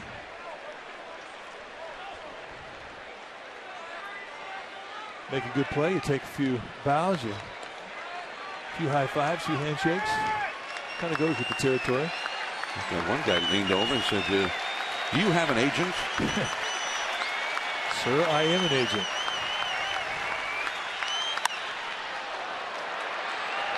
Pregame. The inning is over. A run for the D-backs. A runner stranded. Brandon Bell will be coming up. 6-3 Giants.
Giants Baseball on Comcast Sportsnet Bay Area is brought to you by Jack in the Box. Get the All-American Jack Combo at Jack in the Box. It's a no-nonsense burger with fries and a drink for only $4.99 plus tax at participating stores.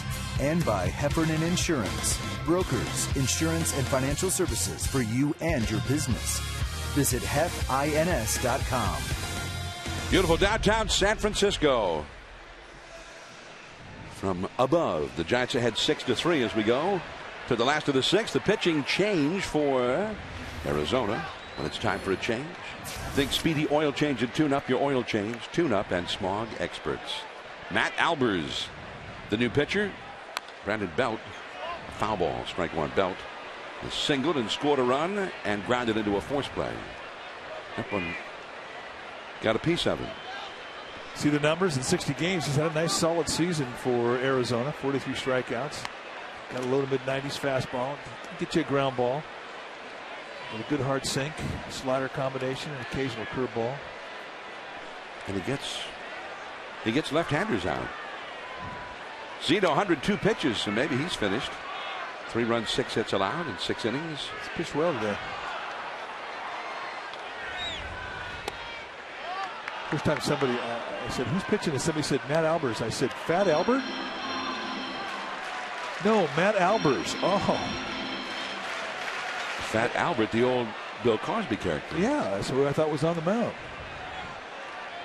Albers. The bloop. 2 hits for Brandon Belt. He's hot, and when he's hot, you're going to see him use that left side of the field a lot against righties and lefties. Gave it to Tony Gwynn. Kind of a stroke there. And that was not a bad pitch either. I mean, that was a sinking fastball at 93 miles per hour in a good location. Knee-high out of the plate away. And you can always tell when a guy's dialed, he's beating good pitches. This is exactly where Albers wanted to throw it. So you beat his strength. Hector Sanchez, he ripped a double down the left field line and knocked in a run in that 6-run second inning rally. This is a double play ball. Hill to Elmore to Goldschmidt. 2 down, nobody on. Now let's go to Amy G.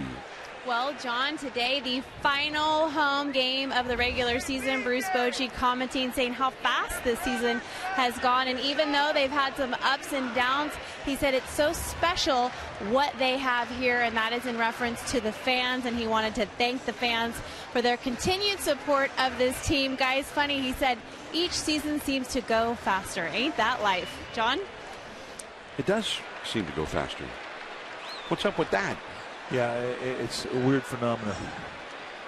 Didn't go this fast when I was 12 years old, I tell you. 12 years old. When am I going to be grown up? I want to be grown up. Time inched along.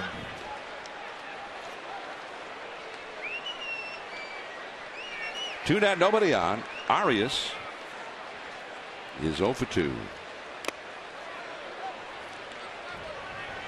Dwayne Kuiper over in the radio booth, but he'll be making the move back to TV when this inning is over.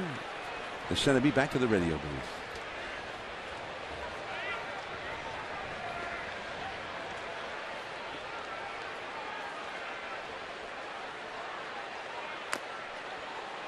Two and one. Out on deck is Gregor Blanco with the pitcher due up next. Barry Zito. The Giants. Bullpen is busy. There's Blanco.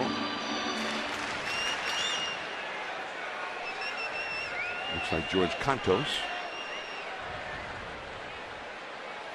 Getting ready to come on for the 7th inning. On in the bullpen. There's Zito, 6 innings. And he with a shot for his 14th win. And he should have another start still to come. Yep.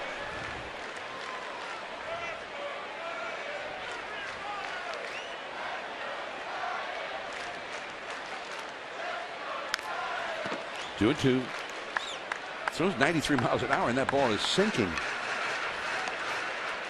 The Angels, by the way, are trailing Seattle 3-2 in the top of the 6th inning down in Anaheim. The Angels are in a predicament where they have to win every day.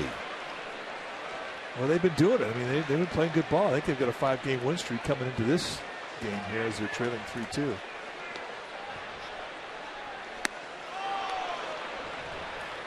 All right, Mike, it was nice, but I have to go back to radio now. Dwayne Kuiper coming back to TV, 6-3 Giants.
Observations for 2013 spring training.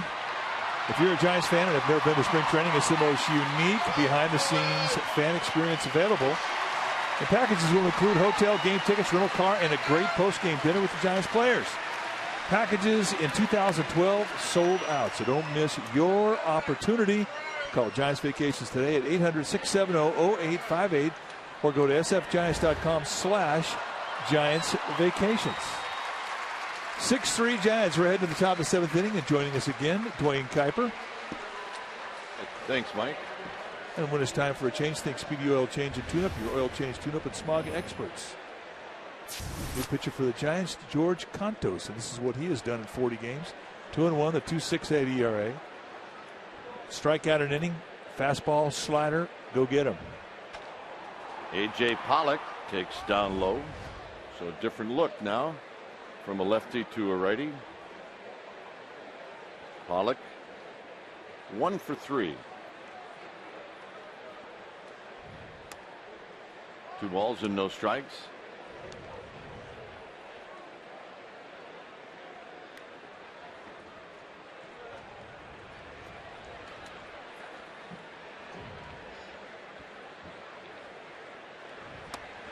Three and 0. So Contos needs to throw a strike here.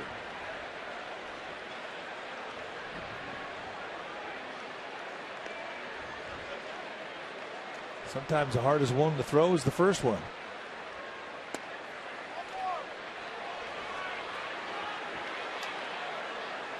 Well, we mentioned that Rob and Trina Dean were celebrating their 15th anniversary out of the Virgin America booth. Well, somebody was inspired by their 15 years of happiness, and we had a proposal out there. Orchestrated by Lucille. And she says, we're in. I'm good.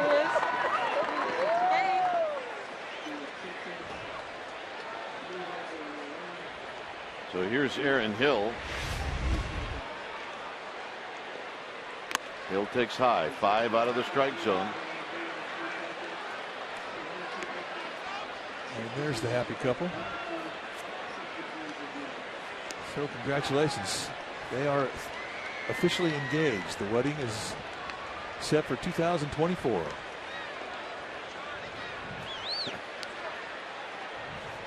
ball and no strikes. That'd be a little long, wouldn't it? Probably wouldn't work.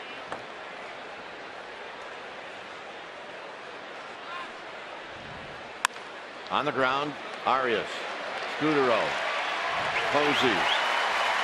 Just like that, all of a sudden, your worries are over. Yeah, whatever Hector Sanchez had worked. Aaron Hill, who's been the hottest guy on the planet until today, cannot seem to buy a hit today.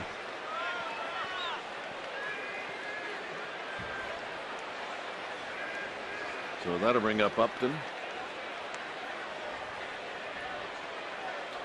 Upton is 0 for 3. 6 hits in this game for the Diamondbacks. Sandoval's got this one, and his throw to Posey, and Contos never made it look so easy after throwing 5 straight balls.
The San Francisco Giants and may not be reproduced or retransmitted in any form, and the accounts and descriptions of this game may not be disseminated without the express written consent of San Francisco Baseball Associates, LP.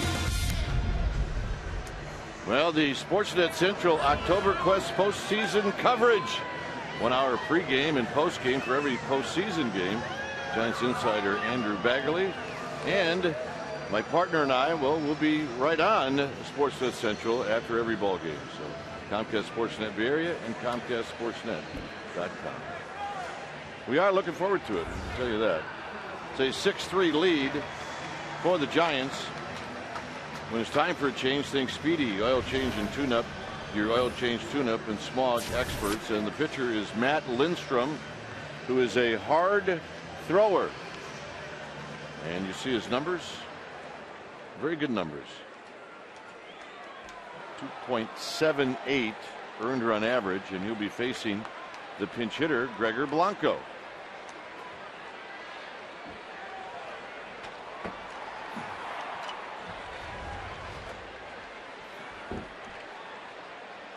So the pitch to Blanco is a call strike.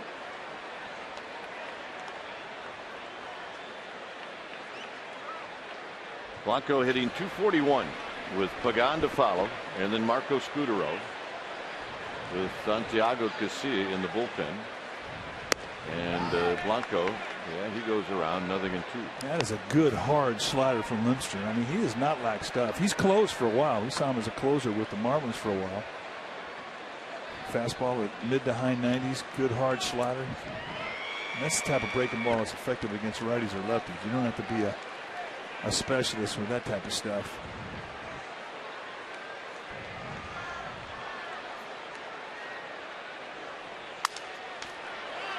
And if somebody doesn't catch this in the air, it's going to be a hit. You know, if you could do that every time, I mean, you can't defend that, especially when you've got speed and you're hitting off the left side of the plate. Well, you can't defend it, and then you can't stand at first like you hit a line drive. Well, you got to at least smile on that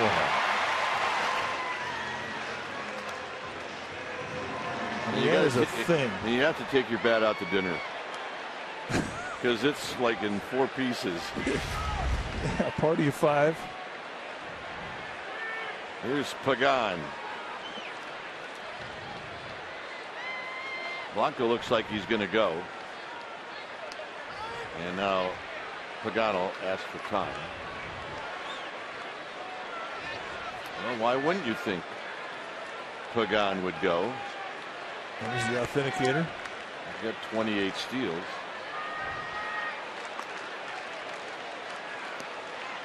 Yeah, this is go time right here. No question.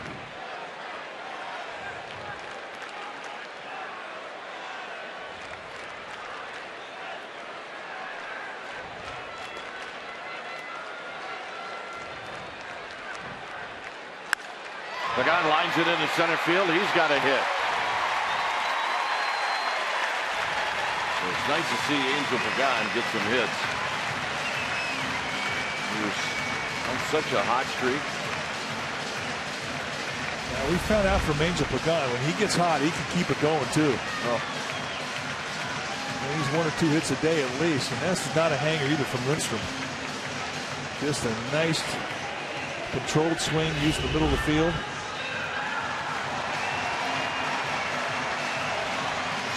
There's a spot where, and I don't think Bruce Bochy will put on the bunt, but Scudero has been known to bunt on his own in this spot. He belted a home run in the second inning.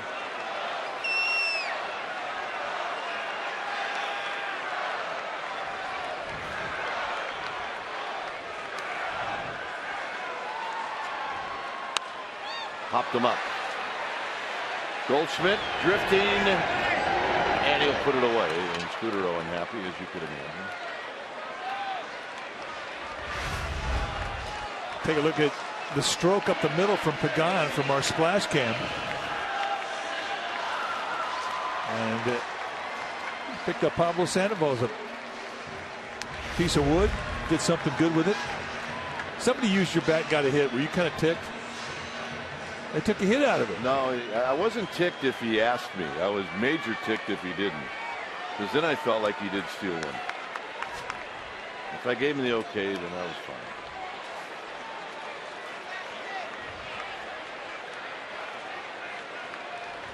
Sandoval is 0 for 3.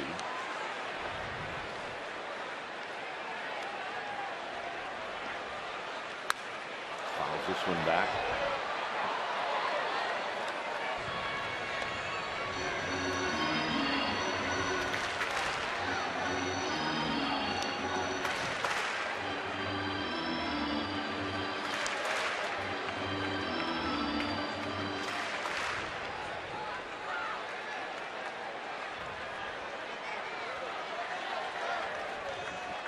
Oh, and 1 to Sandoval. Runners go, and this squirts between the legs of Montero. It'll be a double steal.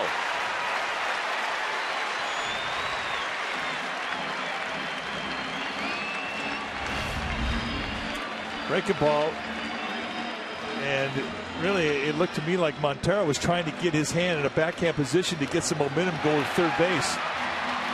It was a do-or-die grab to try and field the one hop. When that ball kicked away, he had no chance because of the positioning of his glove.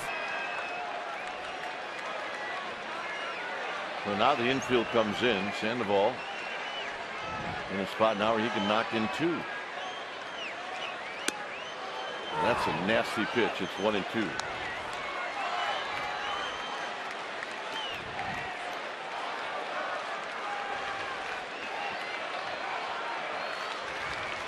Blanco at third, Pagan at second, 1 out.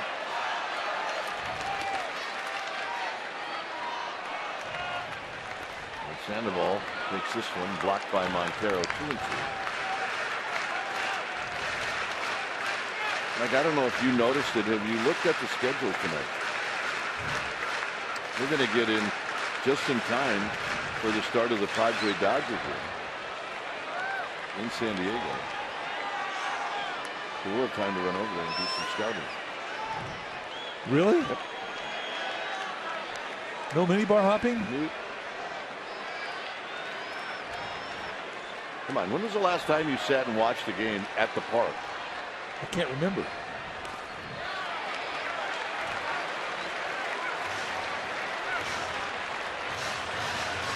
Well, sitting in the stands, Jim Lynch, our director, wants to know about in the stands. That would be about 40 years ago. Yeah, I can't remember the last time.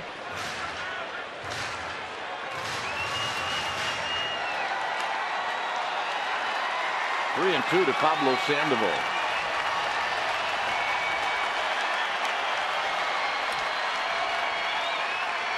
And Posey will hit with the bases loaded.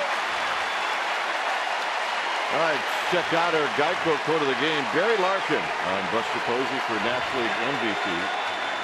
Larkin says he's certainly the leading candidate in my mind. It's obvious when he's not in the lineup, and it's obvious when he's not behind the plate. For me, I don't know if there's another player in the National League that affects his team in such a profound way. Yeah, I agree with that. But, you know, our opinion is obviously biased. We get a chance to watch his genius every day. So we got a new pitcher, and that pitcher will be facing Buster Posey. It's 6-3 Giants.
Mario's mom in the fist pump.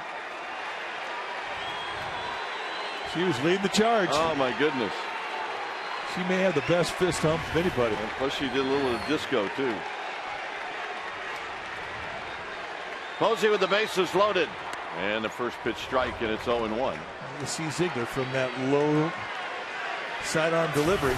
This is what he has done in 74 games. He's been a workhorse for the Diamondbacks. He's a guy that gets you a ground ball, plain and simple, and that's what they're looking for.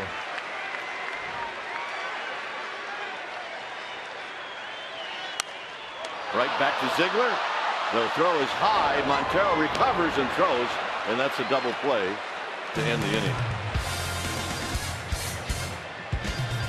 8th inning coming up.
deck?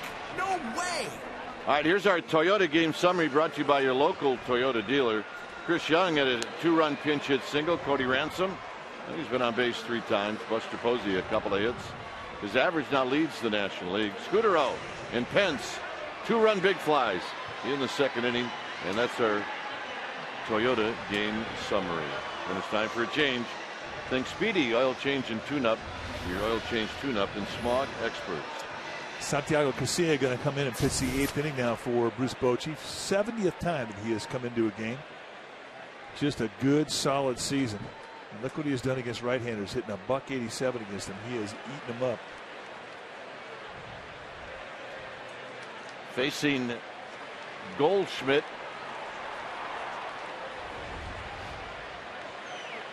And Goldschmidt pulls the first one foul, which is now where Bruce Bochy starts to match with the other manager. Blanco is in left. Belt moves from left field to first base. Posey out of the game. I think Brandon Belt is pretty happy about that.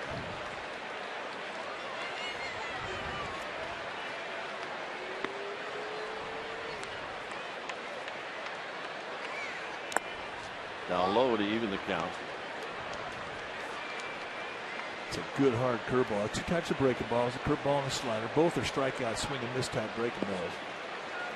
Any of his pitches that he'll give you is below average in velocity or movement.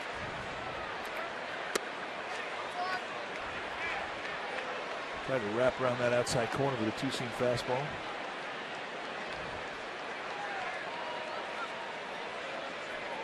Really a violent move when he comes at you.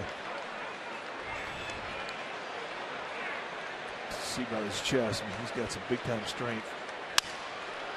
And Goldschmidt will continue his mastery against the Giants with a base hit. And here's Amy G. Amy?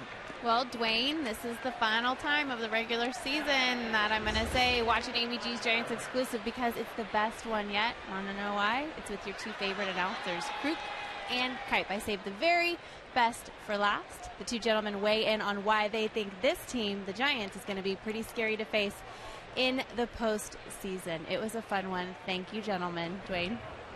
All right. Yeah, tell you what, that one wore us out. She's tough. Drive to right. Pence will put it away as that ball had some personality off the bat of Montero.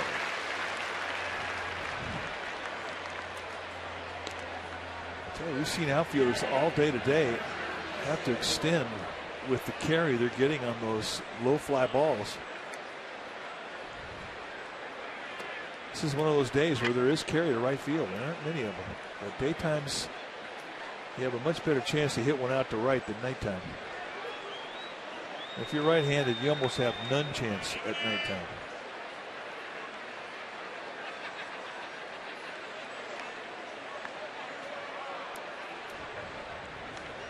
Kubel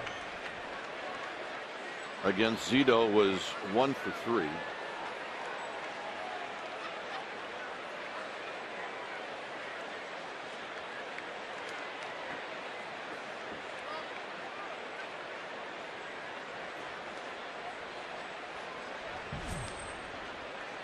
Ransom to follow.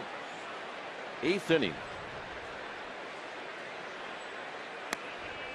Pitch at the knees, and it's no balls and 1 strike. Just think about that 2-seam fastball from Casilla. I mean, it's got big time movement on it. I mean, he can get ground balls with that thing. Pitch he throws a lot. Very effective down around the knees, as most sinkers are.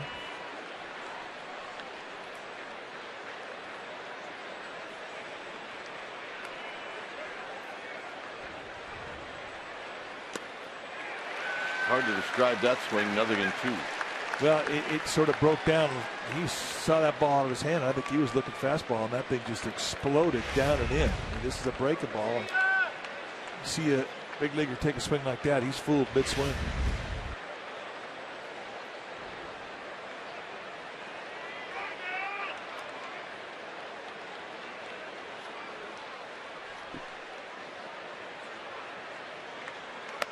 Fastball high, 1 and 2.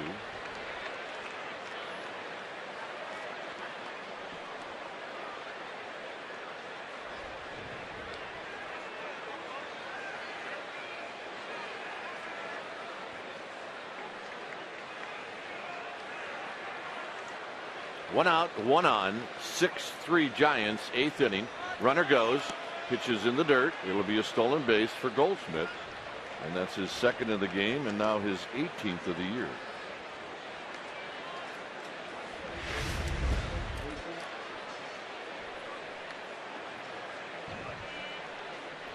Pretty good jump, and you know, he can't be surprising anybody anymore. When you get 18 stolen bags, and he's going to get 20. He's going to be a 20-20 guy.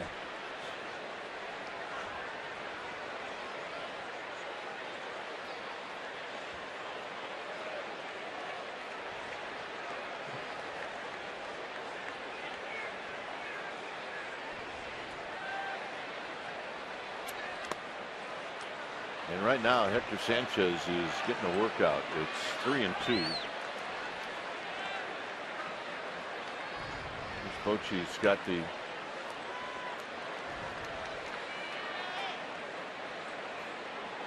manager's dance going on in the dugout. Little mini pace.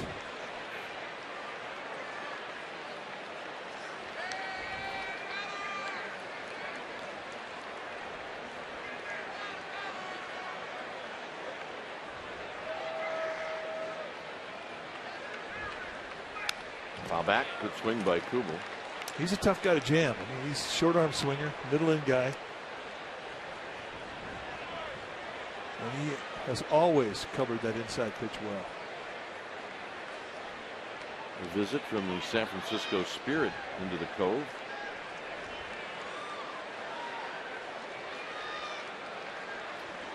Here's the Spirit. 3-2.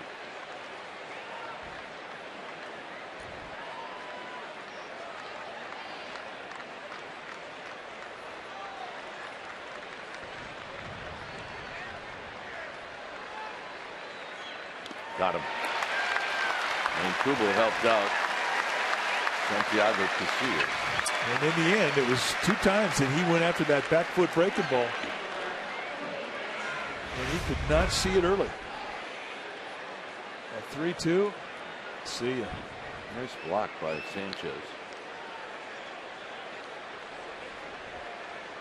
Right out front, good snap. Explosive movement, late break, and there's that block Kipe's talking about.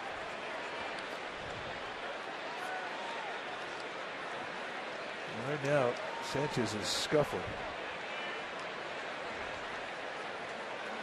Saw plate umpire Tony Randazzo come out and give him some time. Ransom has walked twice and he's doubled. He's scored twice.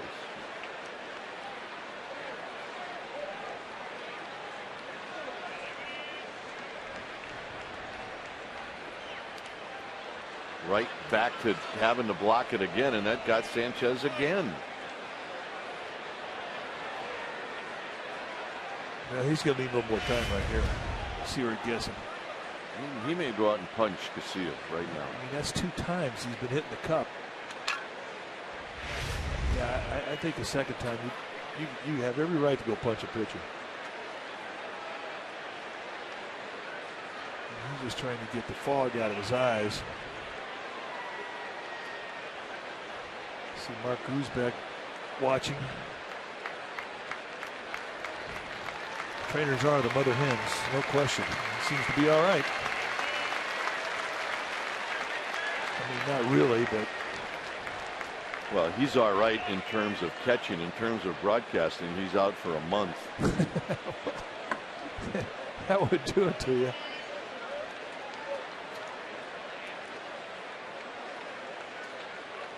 One ball and no strikes.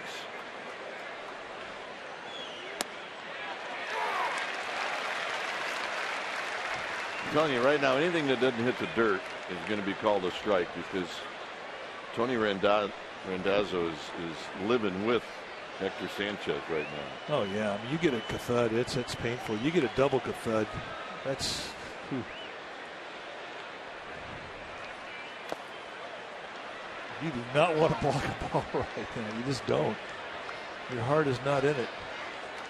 I mean, if I'm Sanchez, I go out to Casillas and I offer him money. I call like 4 high fastballs. Well, let's do the elevator right here. Good pitch.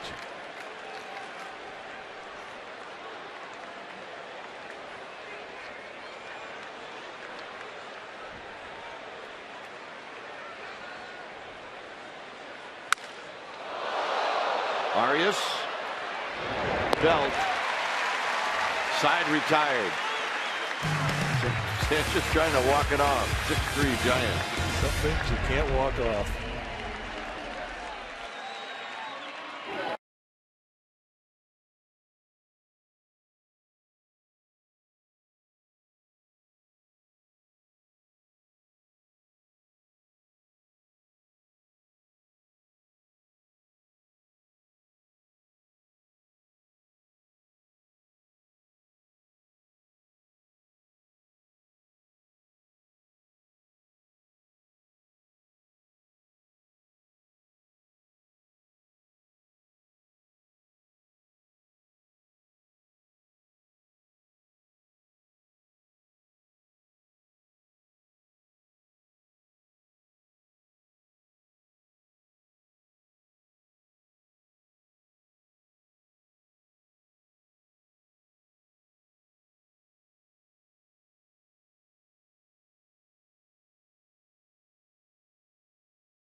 Ball on Comcast Sportsnet, and it's all part of the NBC Sports Group.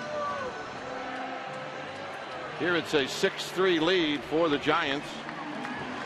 We have a fan here at the ballpark that was introduced. They showed her on the scoreboard. She's known as Pauline, and she's 104. Well, happy birthday, Pauline. For Pauline, yeah. Yes. Engelman, Pauline Engelman. Going strong at 104.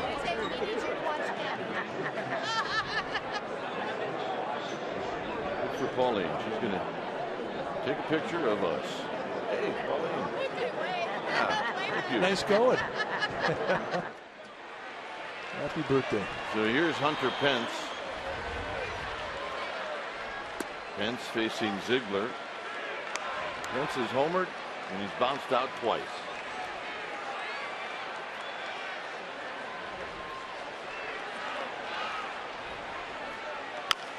Taps this one to third, and it's going to kick foul.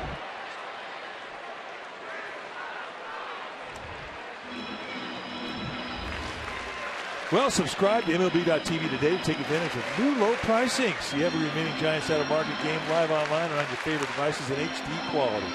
Visit sfgiants.com to order and get more details. MLB.tv, baseball everywhere.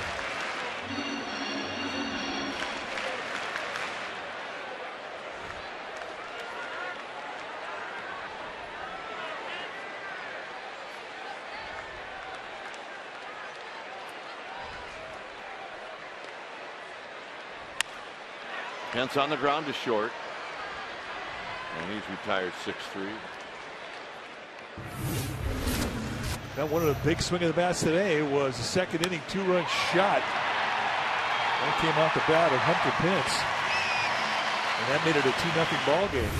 Giants would go on to score 6 in that inning on 6 hits. And Hunter Pence is 97th and 98th RBIs, personal highs for him. So he should hit the century mark before the end of the season. Here's Belt. It's got a couple of hits.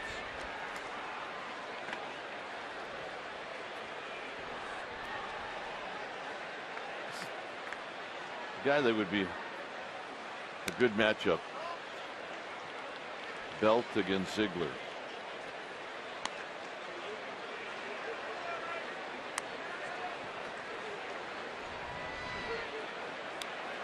Belt at 278 now. Yep. Really has seen his batting average climb.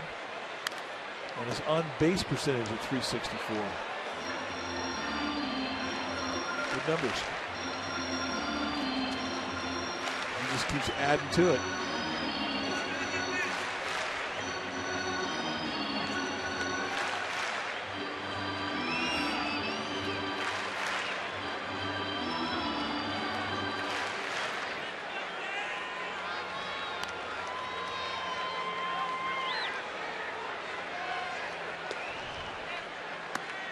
Three and one to Belt.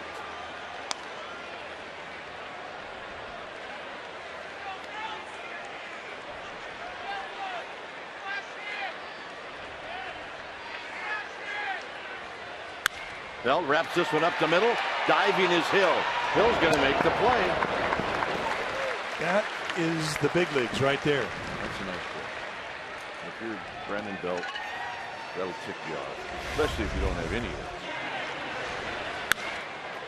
Ball right on the screws to a backhand laid out by Hill. Gets up, guns you down. Oh, that's a beautiful play right there. Complete extension. It's the one thing when you first get up here as a young player to the big league level and you see plays like that every day, you think, what do you have to do to get a hit up here? Here's Sanchez, who takes a low.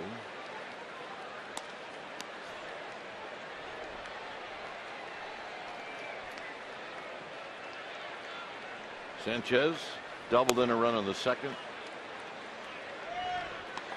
Playing hooky with Grandma. There's a newbie. Go Giants. Oh yeah. Let's go, Mom. That's a good one.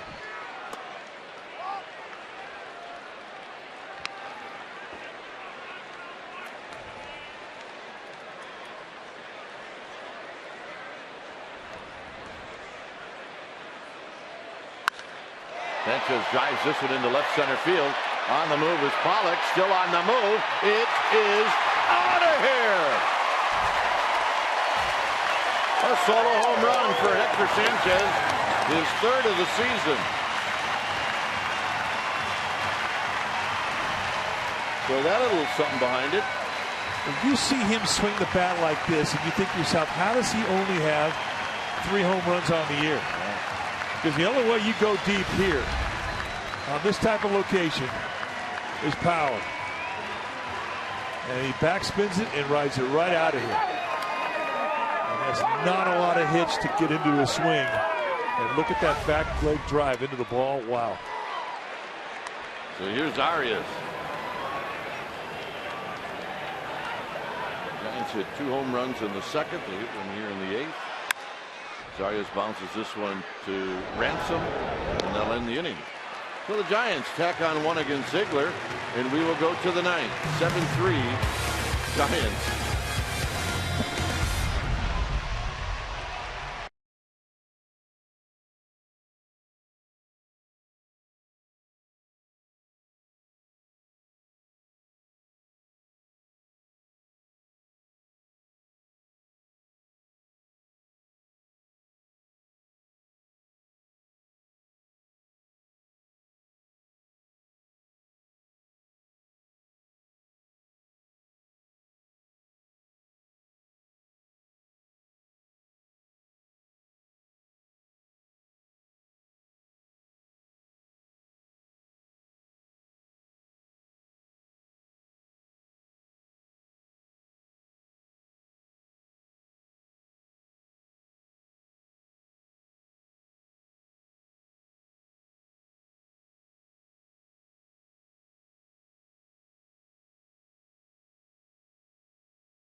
Simple to do. Stay in touch with your phone.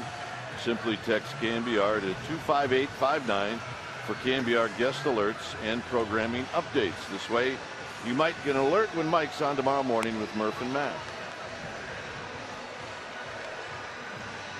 Oh yeah, we're Gangnam Style, all right. We absolutely are Gangnam Style. Although we can't dance like Dave and John. No, that's kind of like stays in their booth. They don't eliminate people over in their booth, right? They do not. Oh, that's it. And the signs for change. Then Speedy oil change and tune-up. The oil change tune-up and smog experts. Sergio Romo, 67th time that he was going to come in. That swing of the bat from Hector Sanchez no longer makes this a save opportunity for Romo. And a bunt attempt, and it's no balls and 1 strike. And I have played with closers that do get ticked off if they got a 3-run lead going in the last inning. All of a sudden, boom! Now they have a 4-run lead. Of course. As they get paid on saves.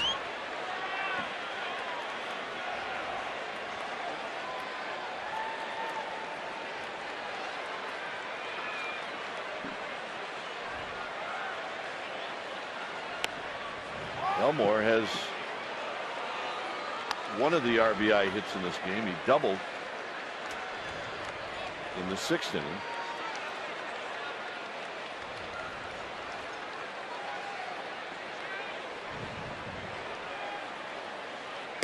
Breaking ball, 1-2.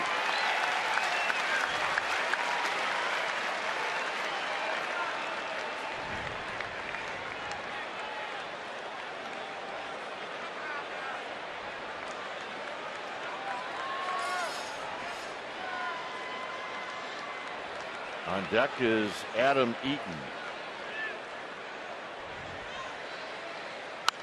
Popped out of play to stay alive.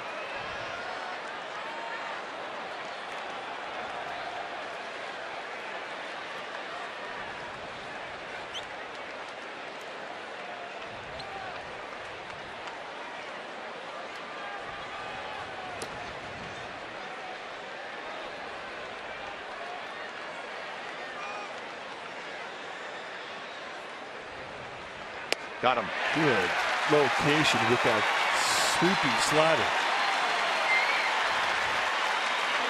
Talk about perfection to location. That was it. Not a whole lot you can do with that if you're in that batter's box. That's a big league hanging with him is what that is.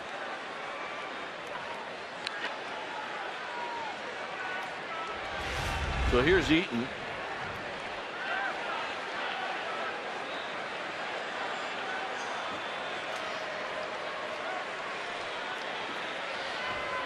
Eaton hitting at 224. Takes a strike. There's the Oracle boat. Talk about sleek and fast and silent. There it is. Beautiful.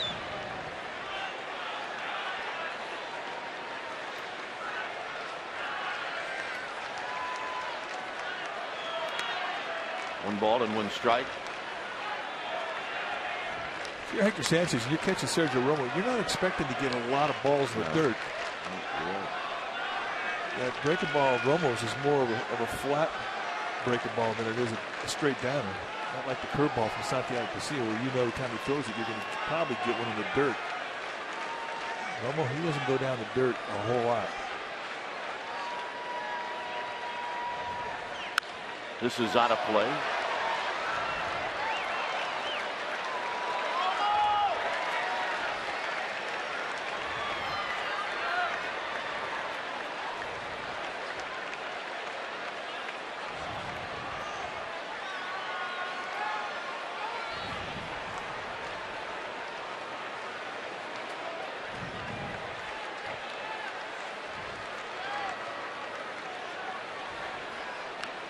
And the 1-2 coming up to Adam Eaton. Squib foul past Matt Williams. Matt Williams has got a glove on. That's an out. He could pick it. He could pick it. Now Williams, he was originally signed as a shortstop. Played some short early on with the Giants.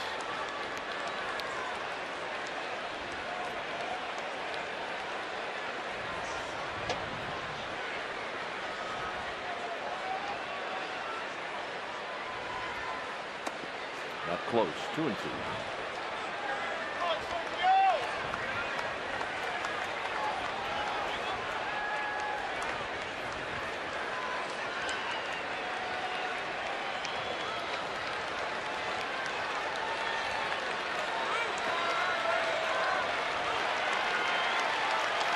Two balls, two strikes. And he just got a piece.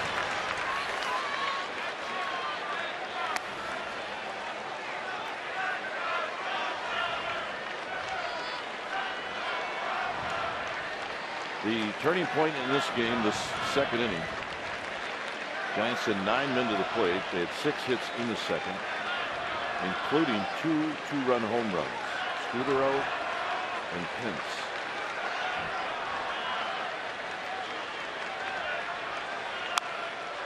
And Eaton in a battle. Got a nice little war going on between these two. If the Giants hold off and win this game, they will even up the 18-game season series with Arizona and go 9-9. And remember, that's starting out 0-3. That's how they started out the season. And another 2-2 pitch. Flipped out to left. Blanco played in that direction. He makes a sliding catch. 2 down in the 9th. I'll tell you, you didn't figure on that. What a tremendous play. And that's a guy who clearly knows his environment. You know there's going to be a mound over there. Never, ever entered into his mind. He knew the route and the line. Look at the concentration, battling the sun. Beautiful.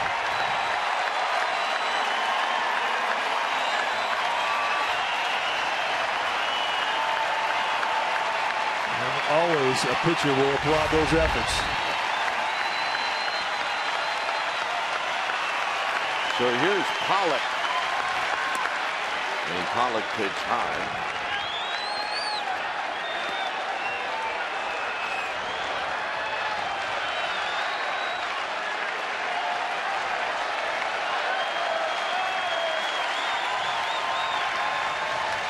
Swing and a miss.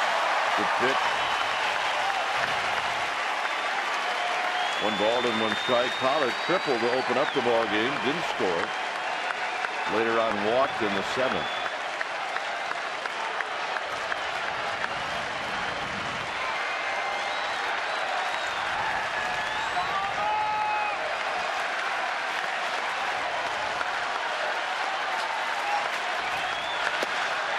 One and 2. Yes, he went.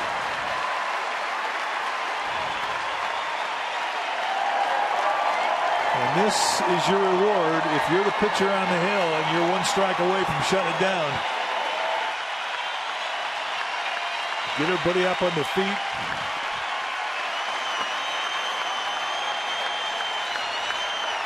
One and 2.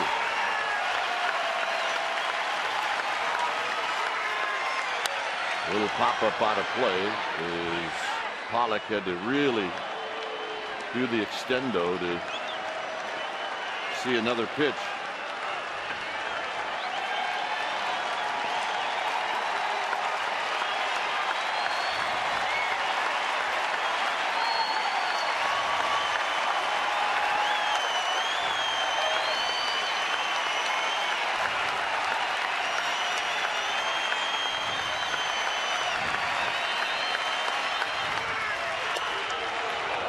Two and 2.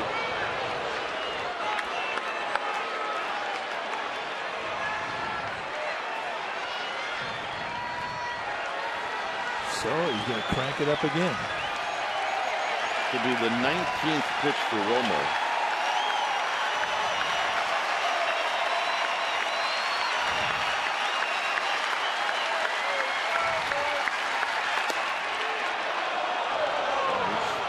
getting close. It's 3-2.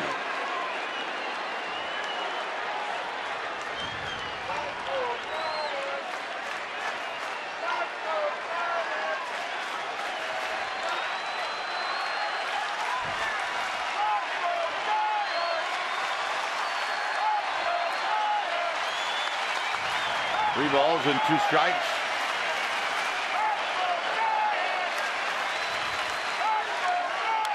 Foul back. Guy brought his glove, made a nice play. Waited all day for that one. Nicely done. Romo, not in any hurry. Staying within his rhythm.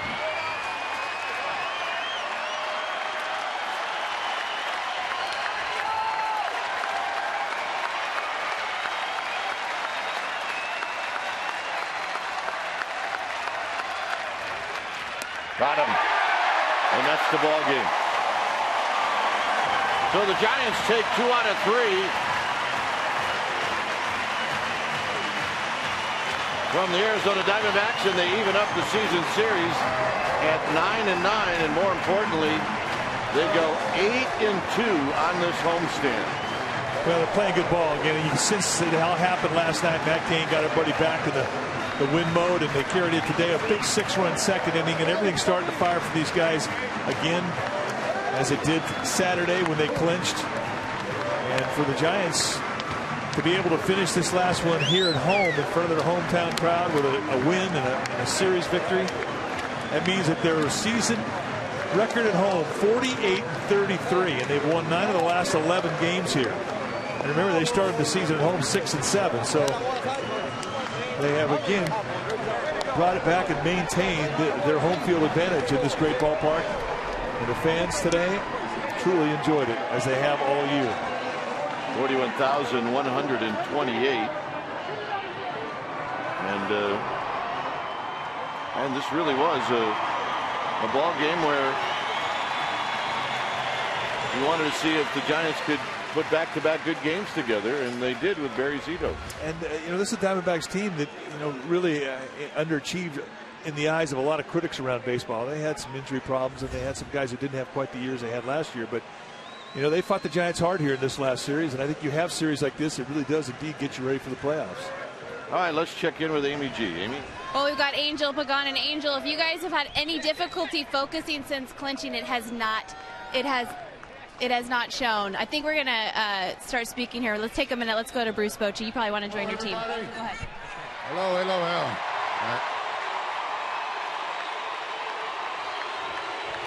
Yeah. How about these guys, huh? You guys really, truly are amazing. We couldn't have better fans. And we can't thank you enough for all your support. It means so much to me and this entire club, so thank you. Believe me, you play a huge role in the success of this team this year, so from all of us, we want to thank you, and we're looking forward to seeing all of you in the playoffs. Thank you.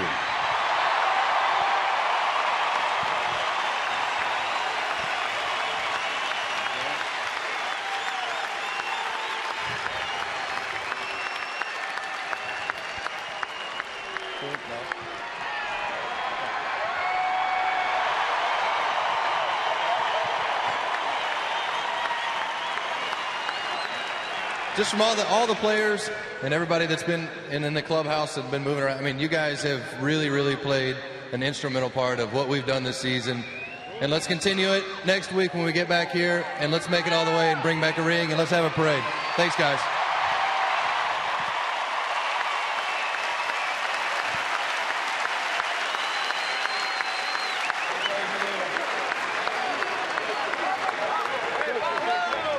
Well, Bruce Bochy and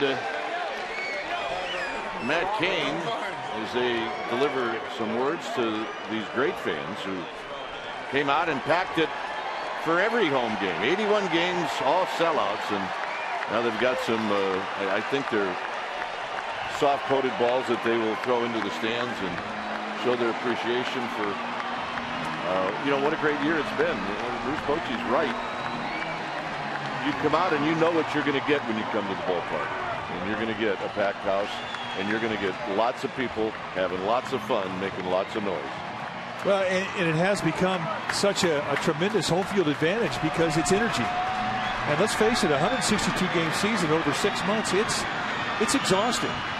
And there are a number of times that they've come off a road trip back east where they've gone into the heat of the Midwest or the East Coast or the South, and then they get back on a plane and very quiet, tired ball club, exhausted. And when they get off that plane and they smell Northern California, they feel that burst of cool air hit them in the face, and they know they're home. And when they get back to the ballpark the next day, game 1 of that homestand, you could sense that the fatigue that you saw them have get on the plane, it all starts to just fall off their body, and they just get energized. And by the first inning, every night, 81 times without fail, by the time the first pitch goes on, this team is fresh, they're pumped up, and they want to perform for this tremendous crowd that packs this place day in, day out, year after year. And it's one of the really neat things that we're privileged to is when these guys talk about it openly on the field, on the bus, in the planes, in the clubhouse, about what this ballpark and what the fans mean to them. It's humbling. It really is truly humbling. And they all talk about it as being an absolute ace in the hole. It is their true home field advantage. Well, most of the players now are coming off the field, including Angel Pagan, who we had to interrupt Angel Pagan's interview when Bruce Bochy started to speak, and I think Amy's going to try to get Angel back. But it is a love affair. There's no doubt about that between this club and its fans. All right, let's go back to Amy again. Amy? All right, he's out of breath just a little bit because he ran all the way out to his position in center field to personally thank the fan base. Of course, the last regular season home game. What has the fan base meant to you? Oh, let me catch my breath first. Oh, big time, a lot. You know, I said it, you know, when we clinched, the sense that day one, they showed me a lot of love. And as a player, I think that's the only thing you ask for. Because sometimes when you go through a tough situation, being in the play or whatever, they are there for you. And they make a big difference. And they've been a big part of what we are right now, and we thank them for that. All right, so what I was going to say before, if you guys have had difficulty focusing since clinching, it has not shown. Production offensively up and down this line, good pitching. How solid does this team feel right now? You know what? I think clinching was only one step. I think these 7 games or 6 games is for us to prepare for the playoffs. And the way we're going to play from now on is the way we're going to play in the playoffs, and that's good preparation. So hopefully we get there in the best shape and we can win it all. And you get to have what kind of flight today? Happy fly. You know what I mean? I do know, but I like to hear you say it better. Oh, definitely. Dwayne and Mike, you're going to be on that happy flight. Yes, all right. Congratulations to Angel Pagan and to this entire San Francisco Giants team for a terrific season. And Mike, it wasn't that long ago when this team was playing around 7, 8 games over 500 at home, and everybody said, manager, we said it, that they had to play better at home, and boy, did they ever do it. And a perfect example is this homestand. They go 7-2. Well, you know, you have this type of energy here. You want to take advantage of it, and they have. And you know, this is a team that completely different now from what we saw early in the year, and with Brian Sabian and his staff, you know, they very meticulously analyze what they have, and they scout to see if there's a way they can improve this club. And one by one, they bring in players here to bring chemistry together, and with the hopes that they can put it together. And it certainly has happened this year. This team right now is a good team. They're a confident team. They're a strong team, and it's a team that really cannot wait to get into a playoff environment, and they feel that if they play their best baseball, that they can be, again, world champions. So, and that's all you can ask for. A general manager that's eliminated any excuse for failure, a manager that can lead you, and a team that you truly respect, man for man, up and down the line. It's been a fantastic year. 6 more games remaining, all on the road, and they'll still be fun. All right, final score here at AT&T Park: the Giants 7 and the D-backs 3. Stay tuned.